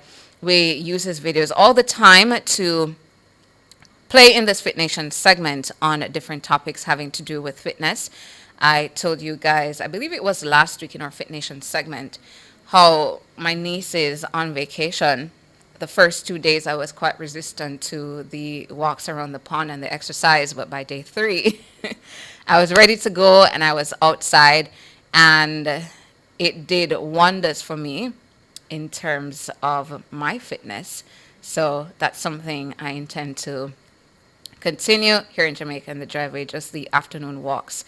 Walks alone, yeah, can do wonders. You don't have to be in the gym lifting unless you're trying to achieve particular things as it relates to how you look in terms of hips and butt and arms and all of that. But just your regular fitness and getting that bit of walk in can do wonders for you. But this morning in the Fit Nation segment, as I indicated, we're focusing on how to unlock your mobility in 5 minutes, and guiding us this morning, YouTuber and fitness expert Jeremy Either. Our bodies are very efficient at maintaining the resources we use and getting rid of what we don't. If we stop training, we get weaker. Similarly, if we don't regularly use the full range of motion of our joints, we quickly lose our ability to do so. Most people in this day and age, they haven't trained their full range of motion in their joints for years. Whoa, whoa, whoa. What is going on, Jeremy? What is on your leg? Yes, your boy just got a fresh new tattoo. I actually just posted it on my Instagram. You can check out the full booty shot there. But comment down below. What do you guys think? Love it? Hate it? Either way, I'm going to keep it. Cheers, guys. Let's get back to stretching. As a result, the shoulders, hips, back, and ankles just don't move like they may have used to. A good example here is how certain cultures, such as Southeast Asians, use the deep squat every day and can assume that position quite easily. And although differences in bone structure do play a role, you can contrast that to Western cultures where very few are able to perform a comfortable deep squat. For example, try sitting down and rising from the floor without using your hands or knees for support. How easy or difficult was that for you to do? This loss of mobility can not only create feelings of tightness, limit your ability to perform certain lifts in the gym, and prevent you from being able to activate certain muscles very well, but it may even extend far beyond this. So, how do we improve this? Well, today I'll show you how by focusing on the right areas and the right exercises, you can significantly improve your mobility in just 5 minutes. So before we dive into the exercises, we first need to understand what will make this 5-minute routine so effective. Although I have released quite a bit of posture and mobility routines in the past that can help you, let's face it, the shorter a stretching routine is, the more likely you'll be able to stick to it. 5 minutes done every single day will be far superior than a 10 or 20 minute routine you only get around doing once or twice a week. But because this routine is only 5 minutes, we need to make sure it focuses on areas that need the most help. And based on the sedentary day-to-day life of most individuals, as well as the results of a recent poll that I ran on my Instagram, we picked 3 key areas: the hips, the upper back, and an area where you probably don't even realize needs help, the ankles. Even though you may think that your problem areas are elsewhere, like your shoulders and your hamstrings, because these 3 areas are such important links in the human kinetic chain, improvements here tend to improve things everywhere else. To ensure that we mobilize these areas properly though, pay very close attention to the form and modifications I'm about to show you for each exercise, as the details really do matter. The first move will be used to loosen up the spine and our back muscles in preparation for our next exercises. This is especially helpful in the morning after we've been laying in bed for several hours. To perform it, get onto all fours with your knees under your hips and hands under your shoulders. From here, in a gentle motion, round your back up towards the ceiling as if someone was pulling your mid-back up with a rope. As you do this, take a deep breath in while tucking your head down. Then exhale as you reverse this motion by now curving your back the opposite way while lifting your head up. Based on the lab research of back pain expert Dr. Stuart McGill, he found that just 7 to 8 cycles of this are what's needed for the most benefit. When done slowly and controlled, this should take you about a minute to do. If you're having trouble nailing down this motion though, try placing a band around your mid-back. This is going to help you pull your spine into the bottom position and also give you the resistance and sensory feedback you may need to learn how to properly round your spine upwards. And for your reference, here's a snapshot of each part of the stretch so that you can quickly screenshot it for reference. I'll do the same with the next 4 exercises as well. The next exercise, called the world's greatest stretch, will be the most effective way to hit all the key problem areas at once. This stretch has 3 parts to it: a lunge, a drop, and a reach. The first part is going to focus on your hips and ankles. Get into a plank position with your hands under your shoulders and your feet together. From here, lunge forward by bringing your right foot up as high as you can, ideally next to where your right hand is. You should feel a deep stretch in your groin muscles of your front leg and the hip flexors of your back leg as you do this. Next, take your right hand, place it on your knee, and push your knee out and back and then forward and back a few times just to loosen up the hips and the ankles a little bit more. Then, to deepen the stretch even more, in the second part of the stretch, you'll try to drop your right elbow as far towards the ground as you can while rotating your upper body down towards the ground. As you do this, try to keep your right knee pushed out rather than letting it collapse inwards. And then for part 3, to really open up the mid and upper back, rotate your entire upper body up and to the right and reach your right arm as far overhead as you can. If you can, try to keep your back leg as straight as possible as you do so. Then you're going to reach back down and repeat this for 5 reps or about 30 seconds in total before switching to the next side. Now this is quite a difficult stretch. To make it easier, you can keep your leg bent or keep your knee on the ground and work towards straightening it more and more over time. In the beginning, also don't be discouraged if you can only reach so far here and there. Just stay consistent with it and it's going to improve very quickly. And finally, here's a snapshot of each part of the stretch for your reference. Next, we're going to do what I'll just call the Asian squat, but with a few modifications to really open up the hips and ankles. First, you're going to want to get a rolled up towel and place your heels on it. From here, using a squat stance, which is typically just outside shoulder width, squat down into however deep is comfortable for you. Keep your chest up and try to keep your heels down. If your heels do come up, you can roll up the towel to make it even thicker. Otherwise, that's fine to keep your heels up if you have to. From here, place your arms on the inside of your legs and use your elbows to push your knees out. You're going to sit in this position for 30 seconds. And as you do so, you should feel a deep stretch in your groin and in the muscles around your ankles. And if you're in a rush to get to work, you can always have breakfast while you're at it. Then, for the next 30 seconds, move side to side to deepen the stretch of each ankle one at a time. As you do this though, you want to avoid collapsing your knees in and avoid pointing your feet too far outwards, as this takes the stretch away from the ankles. Instead, try to keep your feet angled out at a max of about 30 to 45 degrees and keep each knee in line with the outside of your toes. Now, there's a couple ways that we can go about progressing this. In the beginning, if you struggle with ankle mobility, you may need quite a bit of heel elevation to comfortably get down into a deep squat. Over time though, try to use less and less heel elevation and see if you can eventually get to using no elevation at all. Then, at the bottom position, to open up the hips even more, you'll first just push your knees out with your arms straight ahead. Once that gets easy, try to place your hands together into a prayer position. Once that gets easy, place your hands together into fists. Each progression is going to open up your hips more and more by spreading out the distance between your elbows. And finally, here is a snapshot of each part of the stretch for you to screenshot. Alright, so next we're going to really focus on mobilizing the upper back with rotation and opening up the chest. Get into a half kneeling position with your right leg bent as close to the wall as you can get it, and your left leg planted forward in a lunge position. You're going to place both arms directly in front of you with your right arm making contact with the wall. From here, push your right hand into the wall as you rotate your upper body to the left, trying to reach your left arm to the other side of the wall. As you do this, you want to avoid rotating your hips and try to rotate only the upper body. Return back to the starting position and then repeat this for 30 seconds before switching sides.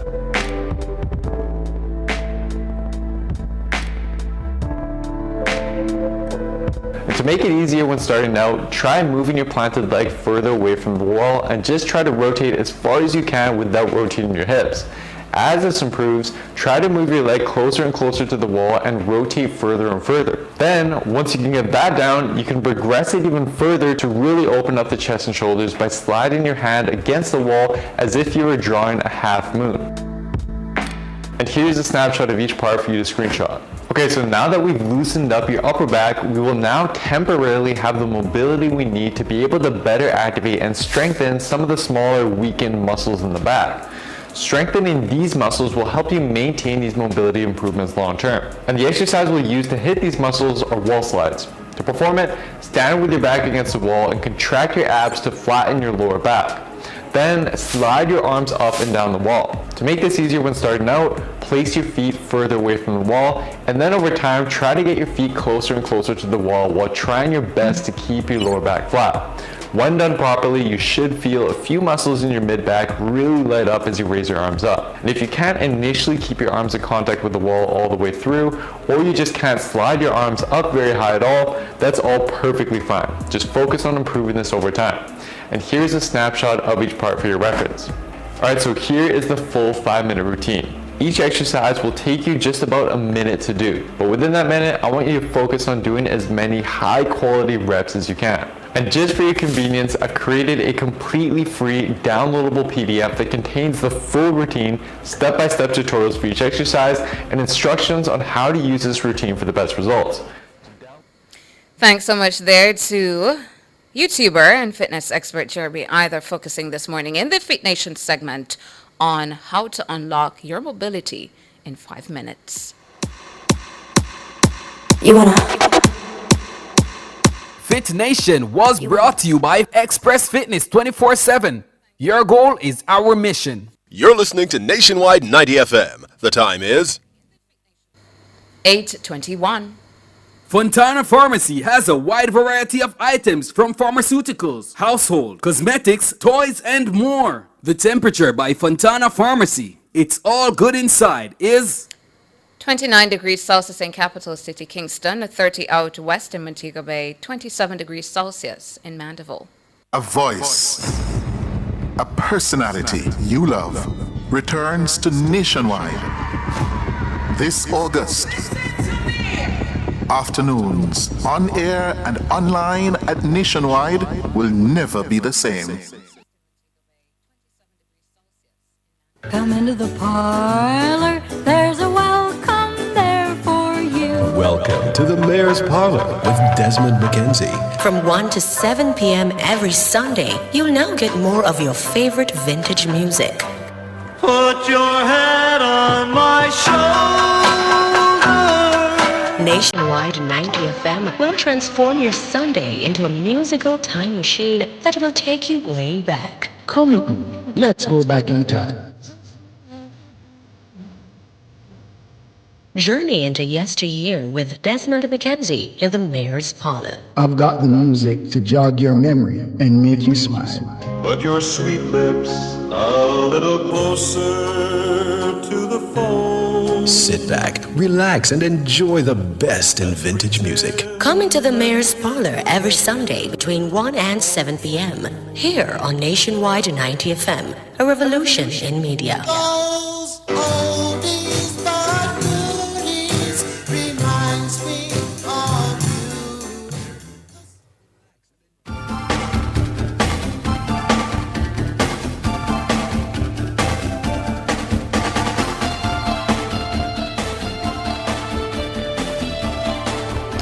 .8:23 on the clock. We have found the mining minister, and so we're going to alter our schedule just a little bit to accommodate him because of the importance of the issue, this Alpart development based on a trip he took to China recently. Good morning, Minister. Morning, George. Morning, Tom. Morning to all the viewers and listeners. Apologies for a little earlier. They were trying to get me. That's fine. We're squeezing a little time for you this morning. All right. So in the Parliament yesterday, you told your colleagues about the Alpart development and, of course, by extension, the country. What's different this time, given that we've had, I don't want to say false dawns, but we've had dawns in the past where a movement in a favorable direction where the reopening of Alpart is concerned and it didn't quite happen. What is different about this occasion? Well, I think firstly, they've reduced all their commitments to writing, and it has come from the chairman of the GISCO group. So normally what happens is when we engage with GISCO, we would engage with the local team who would provide some assurances in relation to time frames. But that is not normally reduced to writing per se. And as you can imagine, when GISCO shut down, it was a kind of a rolling conversation. First there was COVID when we did get back up and running. Then after COVID, it was like, where are you? And they would have sent some teams. You would have met with those teams, and then you would have been getting some assurances. But this time, that they not only reduced it to writing, but were very detailed in relation to what they plan to do for the plant. So they plan to introduce dry stacking method in relation to residue. They plan to introduce new power generation.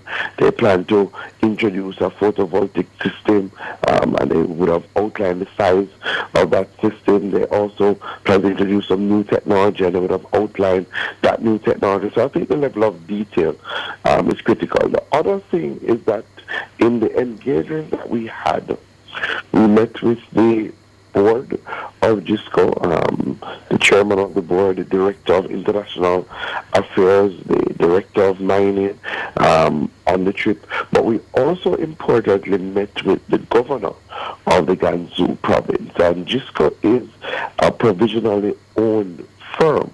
So even when you get some assurances at the board level, it has to go through a process of approval at the province level.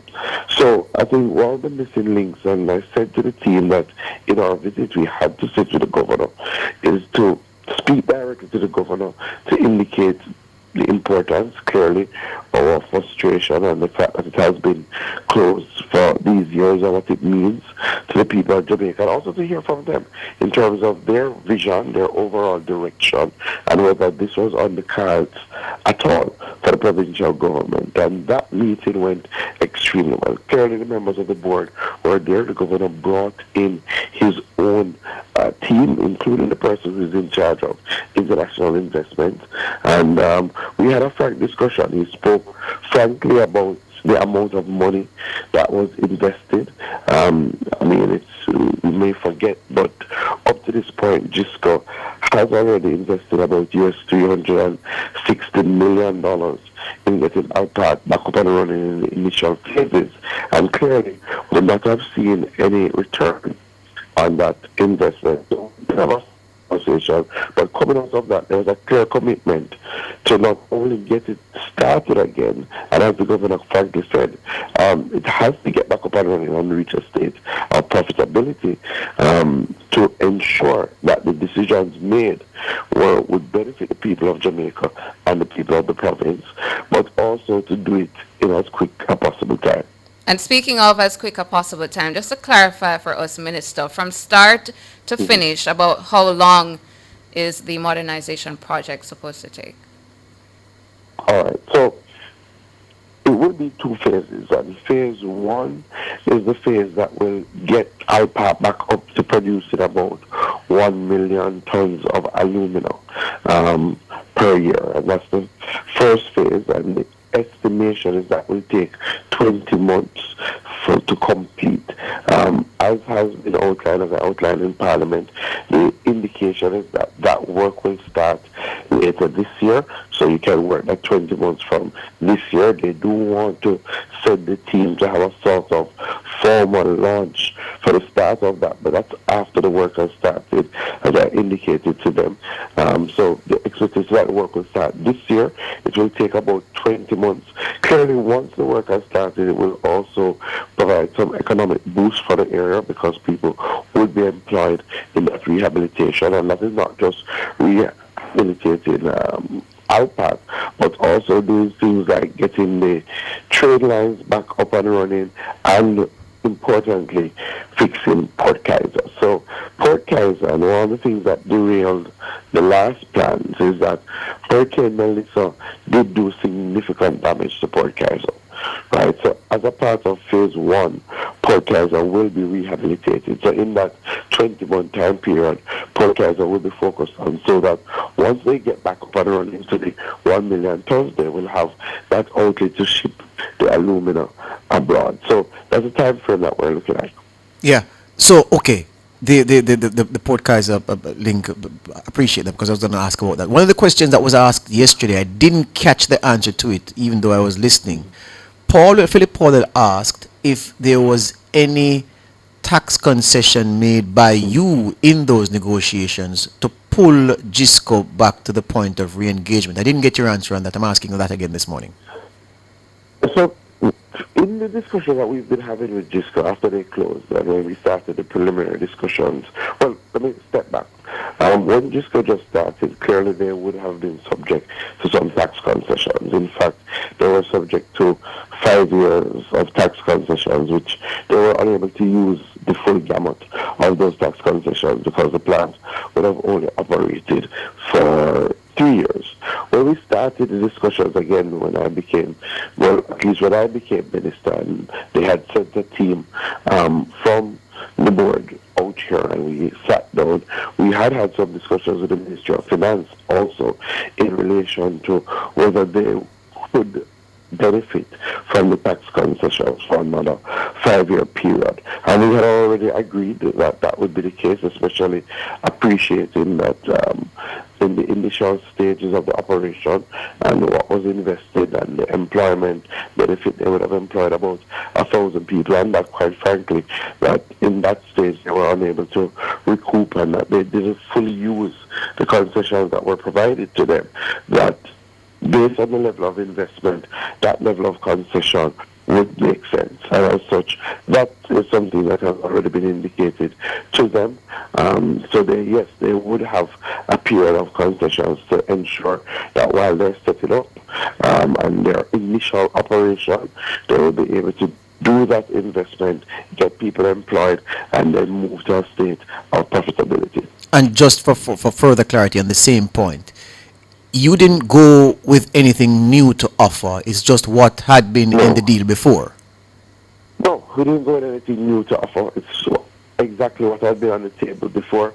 And exactly the same parameters. So we have made no new offers, and that's on both sides. That's on whether it be concession, and that's also on the environmental side.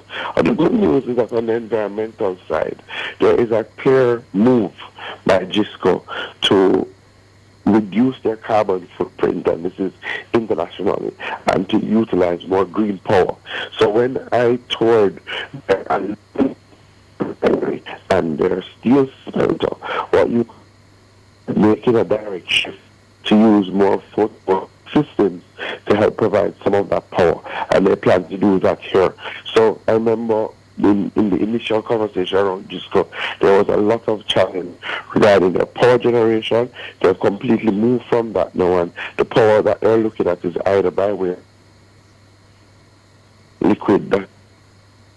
LNG? So there have been no concession on the environment outside. If you could just repeat for our listeners, Minister, the power generation types. Yeah, we lost it there. The power generation point. Oh, sorry. Yeah.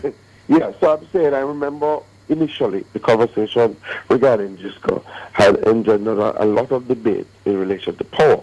I'm saying thankfully on the international stage and in their own plants, when I visited their aluminum refinery plant and their steel smelter, they are moving from old age power to using photovoltaic systems, solar generation to power their refineries. And they have gone far advanced, not just in the capturing the sunlight, but also in the battery storage to allow them.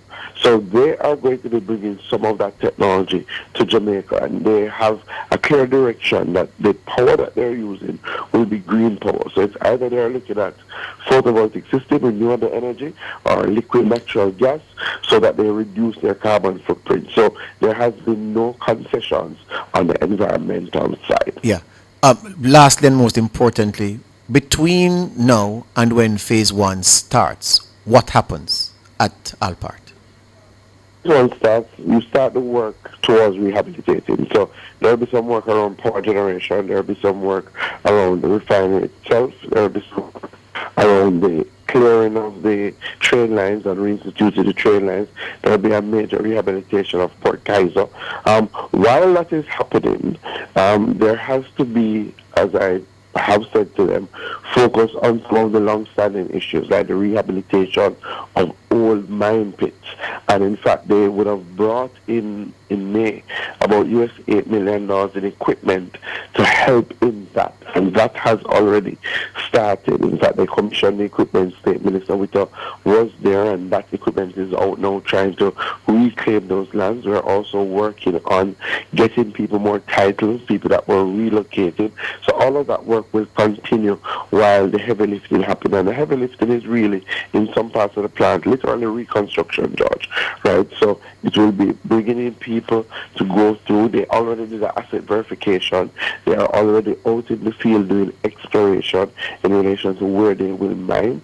I think that will happen. They're supposed to submit to us a mining plan to indicate the schedule of the areas that they will mine and which time frame. So we are waiting that. But the reconstruction is literally that.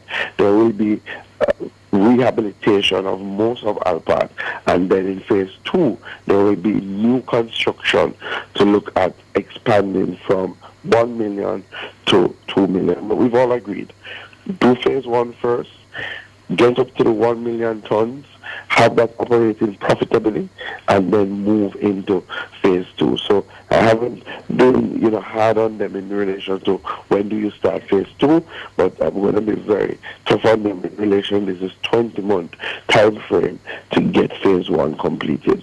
Hear you on that. Thank you for your time this morning. We look forward to June 2027 because that will be for me that's the most important date when this thing can get up and running again.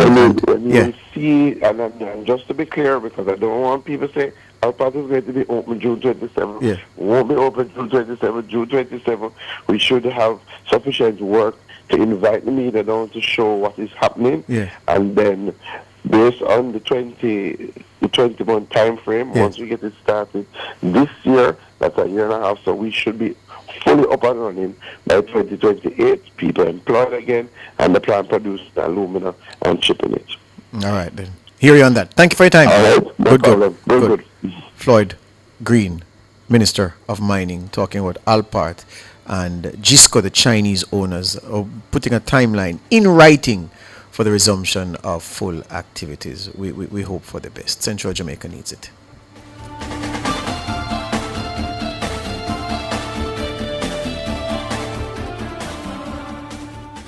Rebuild with standards, rebuild with confidence. Test your blocks, concrete, cement, aggregates, and other building materials at the Bureau of Standards Jamaica.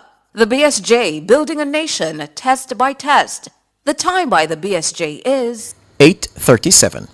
Feel the rhythm of nature at the world-famous Duns River Falls and Park, one of Jamaica's most iconic experiences. The temperature by the Urban Development Corporation is 30 degrees Celsius in Kingston, 30 degrees Celsius in Montego Bay, 27 degrees Celsius in Mrs. Mandeville. The following safety tip is brought to you by the Ministry of National Security and Peace. Avoid using your phone while driving or traveling on the road. Staying alert and keeping your full attention on your surroundings helps protect both you and pedestrians. The preceding safety tip was brought to you by the Ministry of National Security and Peace. A voice you love returns home. This August, afternoons on Nationwide, on air and online will never be the same.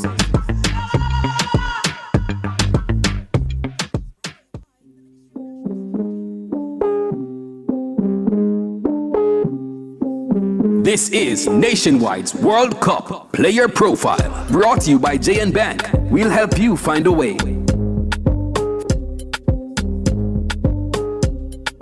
One of the hottest young prospects heading to the FIFA World Cup is Spain's Lamine Yamal, known as the 304, paying homage to Rocafonda, the neighborhood where he grew up in Spain. The 18-year-old phenom is set to make his debut on football's biggest stage following his title-winning 2025-2026 La Liga season with Barcelona and being named Player of the Season. Yamal ended the season with 16 goals and 11 assists. Known for his flair and ball control, Yamal has his sights set on emulating the form that helped Spain win the Euros back in 2024. The 2010 World Champions will start proceedings in Group H alongside Cape Verde, Uruguay and Saudi Arabia. That was Nationwide's World Cup Player Profile, brought to you by JN Bank. We'll help you find a way.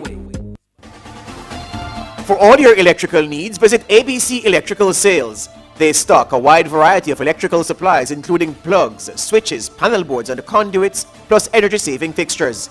ABC Electrical Sales stocks brands like GE, Siemens, Philips, Cutler Hammer and Allen Bradley. They also offer free island-wide delivery just to suit your needs.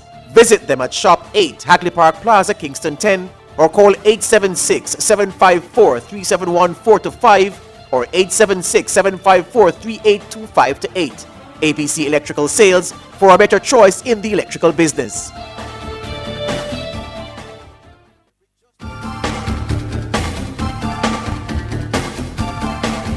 So the word is this now, audience, listeners, viewers, everybody, that there will be a special guest selector on the Mayor's Parlor on Sunday. Not that such man need any help, you know, because I always said, Judge. Me don't need no help, Judge. We don't need no help, you know. But he have a special guest selector on Sunday. The Mayor's Parlor will be live on Nationwide 90 FM on Sunday from 1 to 7 p.m. But given that he's been away for so long, maybe at 10 o'clock he's still play tunes. Yeah? He has the energy to do Yeah, man. So the special guest selector, I give you one guess. Because I was going to ask if it's somebody I know. Of course it's somebody you know. All right, cool. Guess. One guess. It's somebody who works on my time? No, man. Somebody who works on world time. I don't know. Don't tell them the most messy. Yeah, messy. George, I was going to say Hurricane. No, Hurricane. Think bigger than Hurricane. No, man. because Uncle supports England. Yes, but what I know him bringing, no man, Uncle. He's supporting Argentina no, man, too? Argentina, England I'm side, England and Germany. But Hey. but him the bias, you know. So him knows the Messiah, Baal Jesus. So he might invite Baal Jesus now to play some tune for him audience. You understand? So prepare for some salsa, yeah, and some fandango on Sunday when the Mayor's Parlor returns. Big man thing now. Talk to me now about this World Cup. Yes. Me can tell you something? Yeah, go ahead. You are fretting. They're disputing the game yesterday. Argentina. Yeah, and I've said what I've said and I mean what I say. But hold on, we'll come to that. But you are fretting about tomorrow. Yes. When France play Morocco in the first quarterfinal. Tony, I have no reason to fret because here's what's going to happen. The Morocco coach is going to be driven by ego. And ego is a very good thing. He's going to be driven by ego and he's going to make a mistake. You know the mistake he's going to make? He's going to take on France toe to toe. You remember that first game when they went at Brazil? Yeah. And should have won the game, but because they were cowardly and craven in the second half, they eased off and they almost as if they accepted the 1-1 draw. He's going to go for the jugular against France, and that will be his undoing. You can't play France toe-to-toe and beat them. Absolutely not. That's one Yeah. thing. So, and I there you also go. hope that tomorrow that the referees their eyes yeah man, they're seen clearly. Yeah. And those who need to wear glasses, wear them glasses, George. Tana. They ref the game fairly. Tana. That's all I'm saying. Wait a second, you want I've been scarred. You want to get some Jimmy Cliff eye drops? I can see clearly! Yes. Yeah, man. And if eyes need to be in the back of your heads, that they're there. So Jeremy and King has done a deed poll between yesterday and today, man. I keep calling it RGD, but it's a new name now. It's not Registrar General's Department anymore. What name, Michelle? Registrar General's Agency? Tell me now. Department of... Michelle, what is up name? Onanira. Nira. Michelle, what is up name? It named Nira? Nira. Wow. National... What? What Nira mean? Something registration authority. Something like that. But Nira. Alright. So Nira. That's the RGD. Anyway, King go down on Nira and do a deed poll and change him name from Jeremy and King. I'm not going to tell you a middle name because the last time he nearly killed the man. Okay? Oh gosh, George. I told you already. Is that B word? No, it's not B. It's not B. No. I told you already. And you met the man. And not Boris. No, man. Oh God. You can't do him that. You understand? What Michelle said, national what? National Identification and Registration Authority, NIRA. All right, thank you very much. So the man changing name, him name Messi Shoemaker. Jeremy and King, name Messi Shoemaker. No man, a Shoemaker King. You know what I'm boots net. Believe me. Him name Messi Shoemaker. Yeah, that's what Messi Shoemaker say. Yes. Yeah. I want by Jesus, and him say, him agree. Say, then thief Egypt yesterday. But him say, even if Egypt never get thief. But Jesus will still do what is necessary for Argentina win. So, anyway, ask a question now, Tan. Ask a question. No, your general reaction to the game, aside from the dispute. Oh, it was a brilliant game of football. Absolutely brilliant game of football. And the Egyptians were doing what was necessary to win when they were on the front foot. Mm-hmm. But I've seen it 6 trillion times in football. Once a team has the underdog mentality, they will always revert to underdog tactics as the game grows older. And Egypt, after taking on Argentina on the front foot and inflicting mortal wounds potentially on Argentina, because of the underdog mentality that they have, and they felt and they started believing that, oh, but after all, we are the underdogs. Let's try to defend. Let's try to hold on. And the Argentines were just given the ball, invited to attack, and what happened. So if they had adopted a different approach to the game, maybe the result would have been different, but such is Messi's magic that maybe he would have found a way eventually. But I wasn't pleased with how the game ended because the cause. So what I was saying in the video yesterday was the foul on Lisandro Martinez that preceded what should have been Egypt's second goal, a brilliant strike that was chalked off. That is not a foul. That was soft.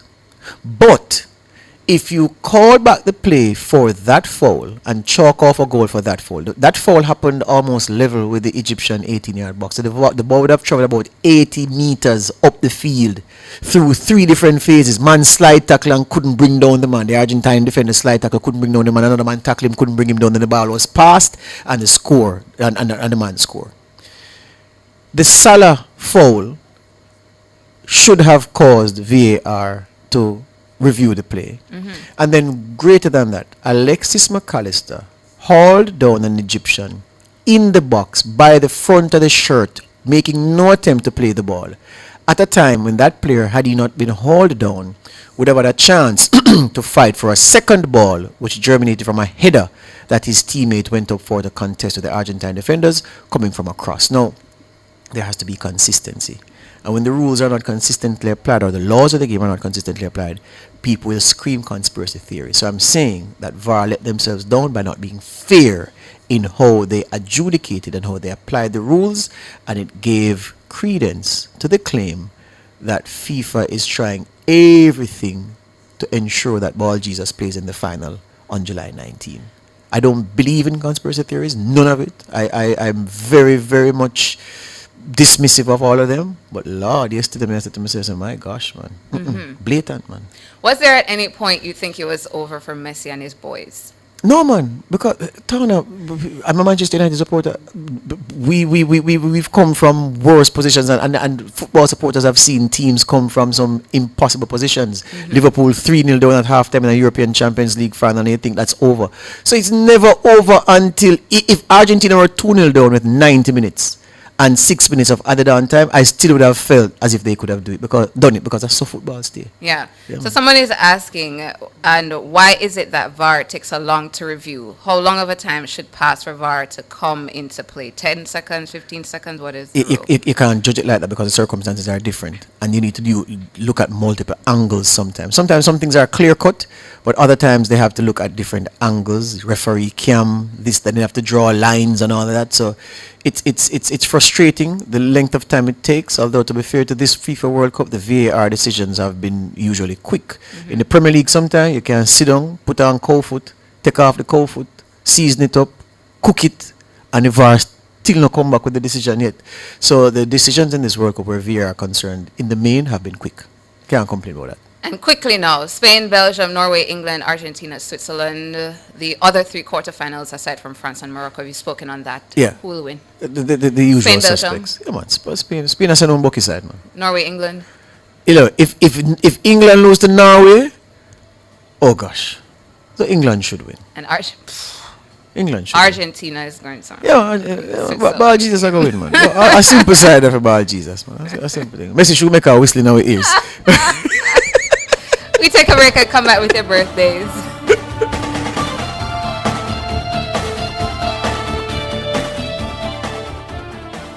You're listening to Nationwide 90 FM. The time is 8:50.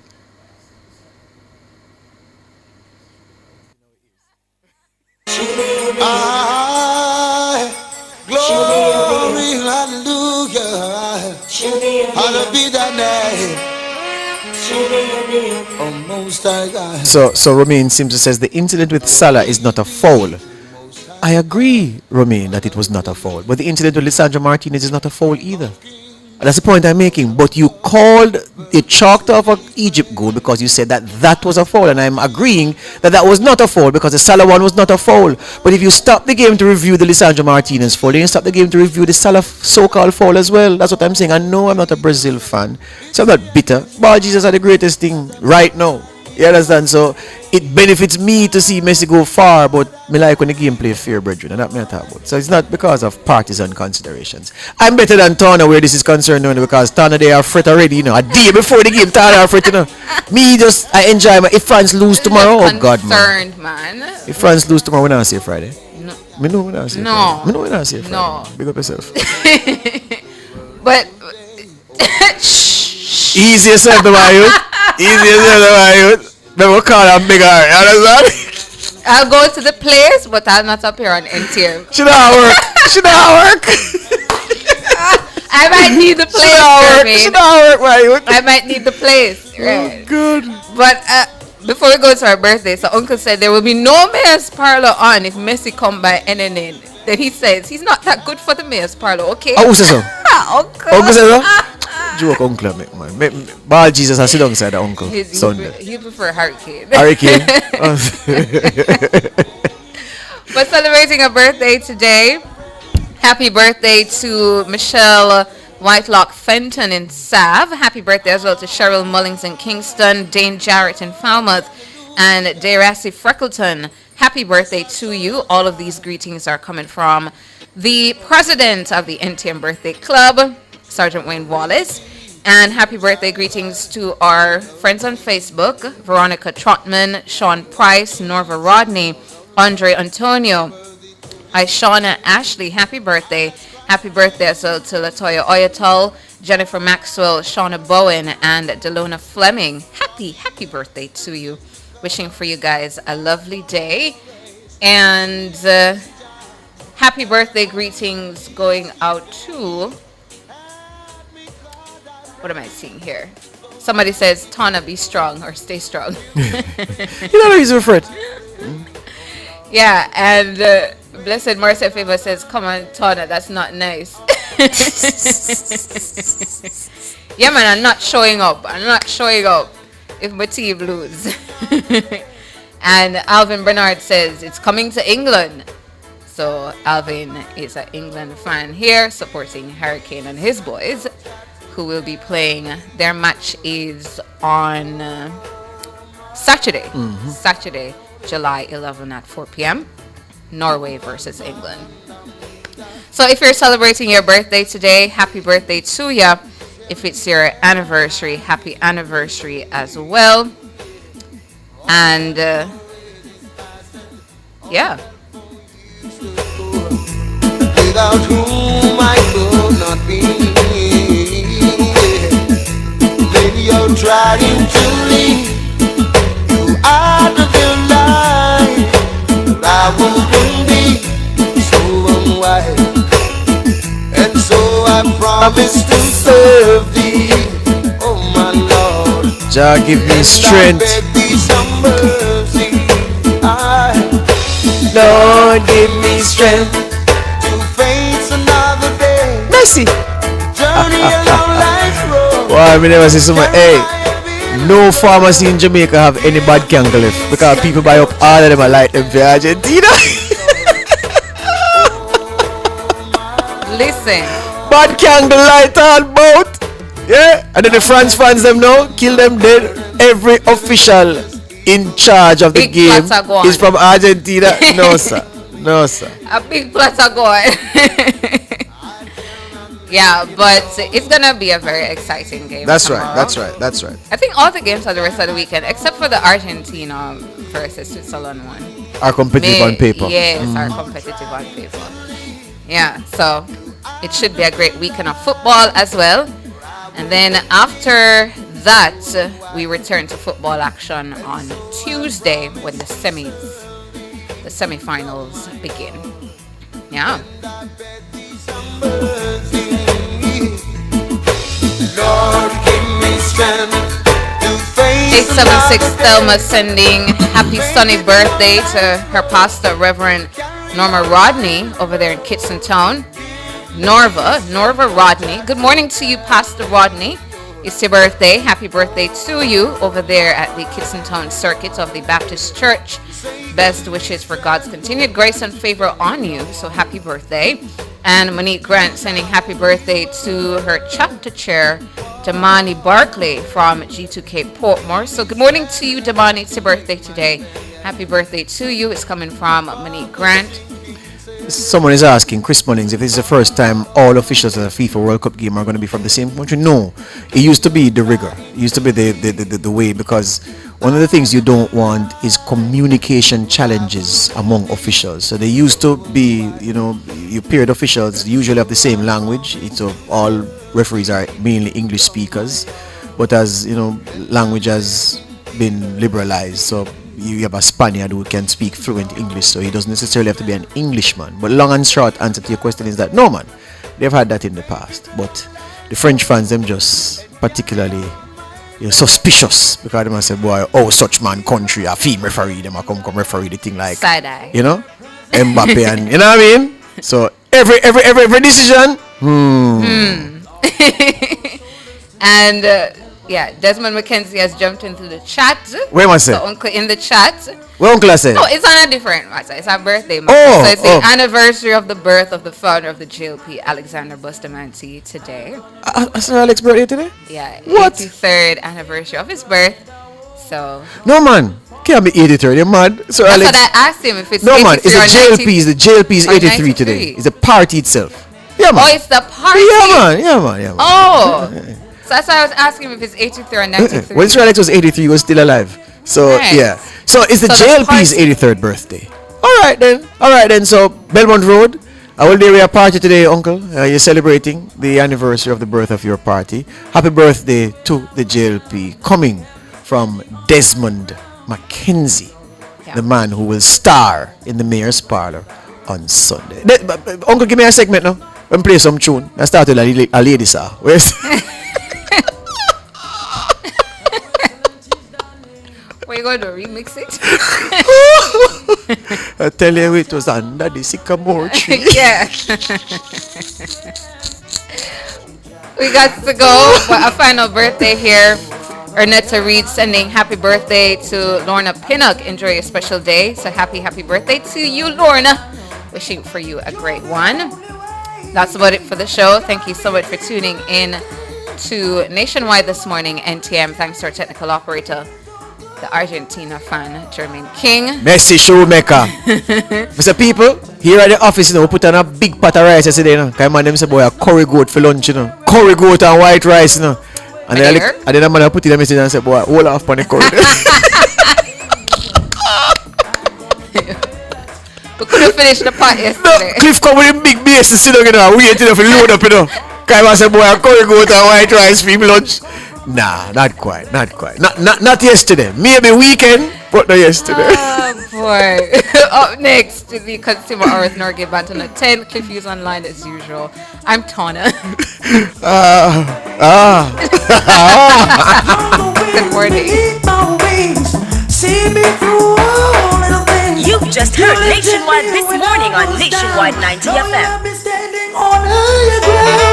Lord, watch over our shoulders tonight and help us live our words tomorrow.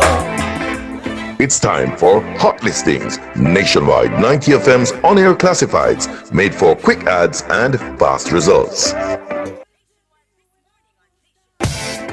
Visit Priority Plus Healthcare in Gutters Old Harbor. We offer general checkups, blood tests, minor surgical procedures, ECGs, urgent care, and more. Call 876-550-6036. Priority Plus Healthcare, caring for you every step of the way. A voice you love returns home. Mighty God of Daniel. This August, afternoons on Nationwide On Air and online will never be the same. That was Hot Listings on Nationwide 90 FM. Listings start as low as $1,500. Call 876-630-1210 to book yours today. Fearless and fair, Nationwide 90 FM. Jamaica is set to benefit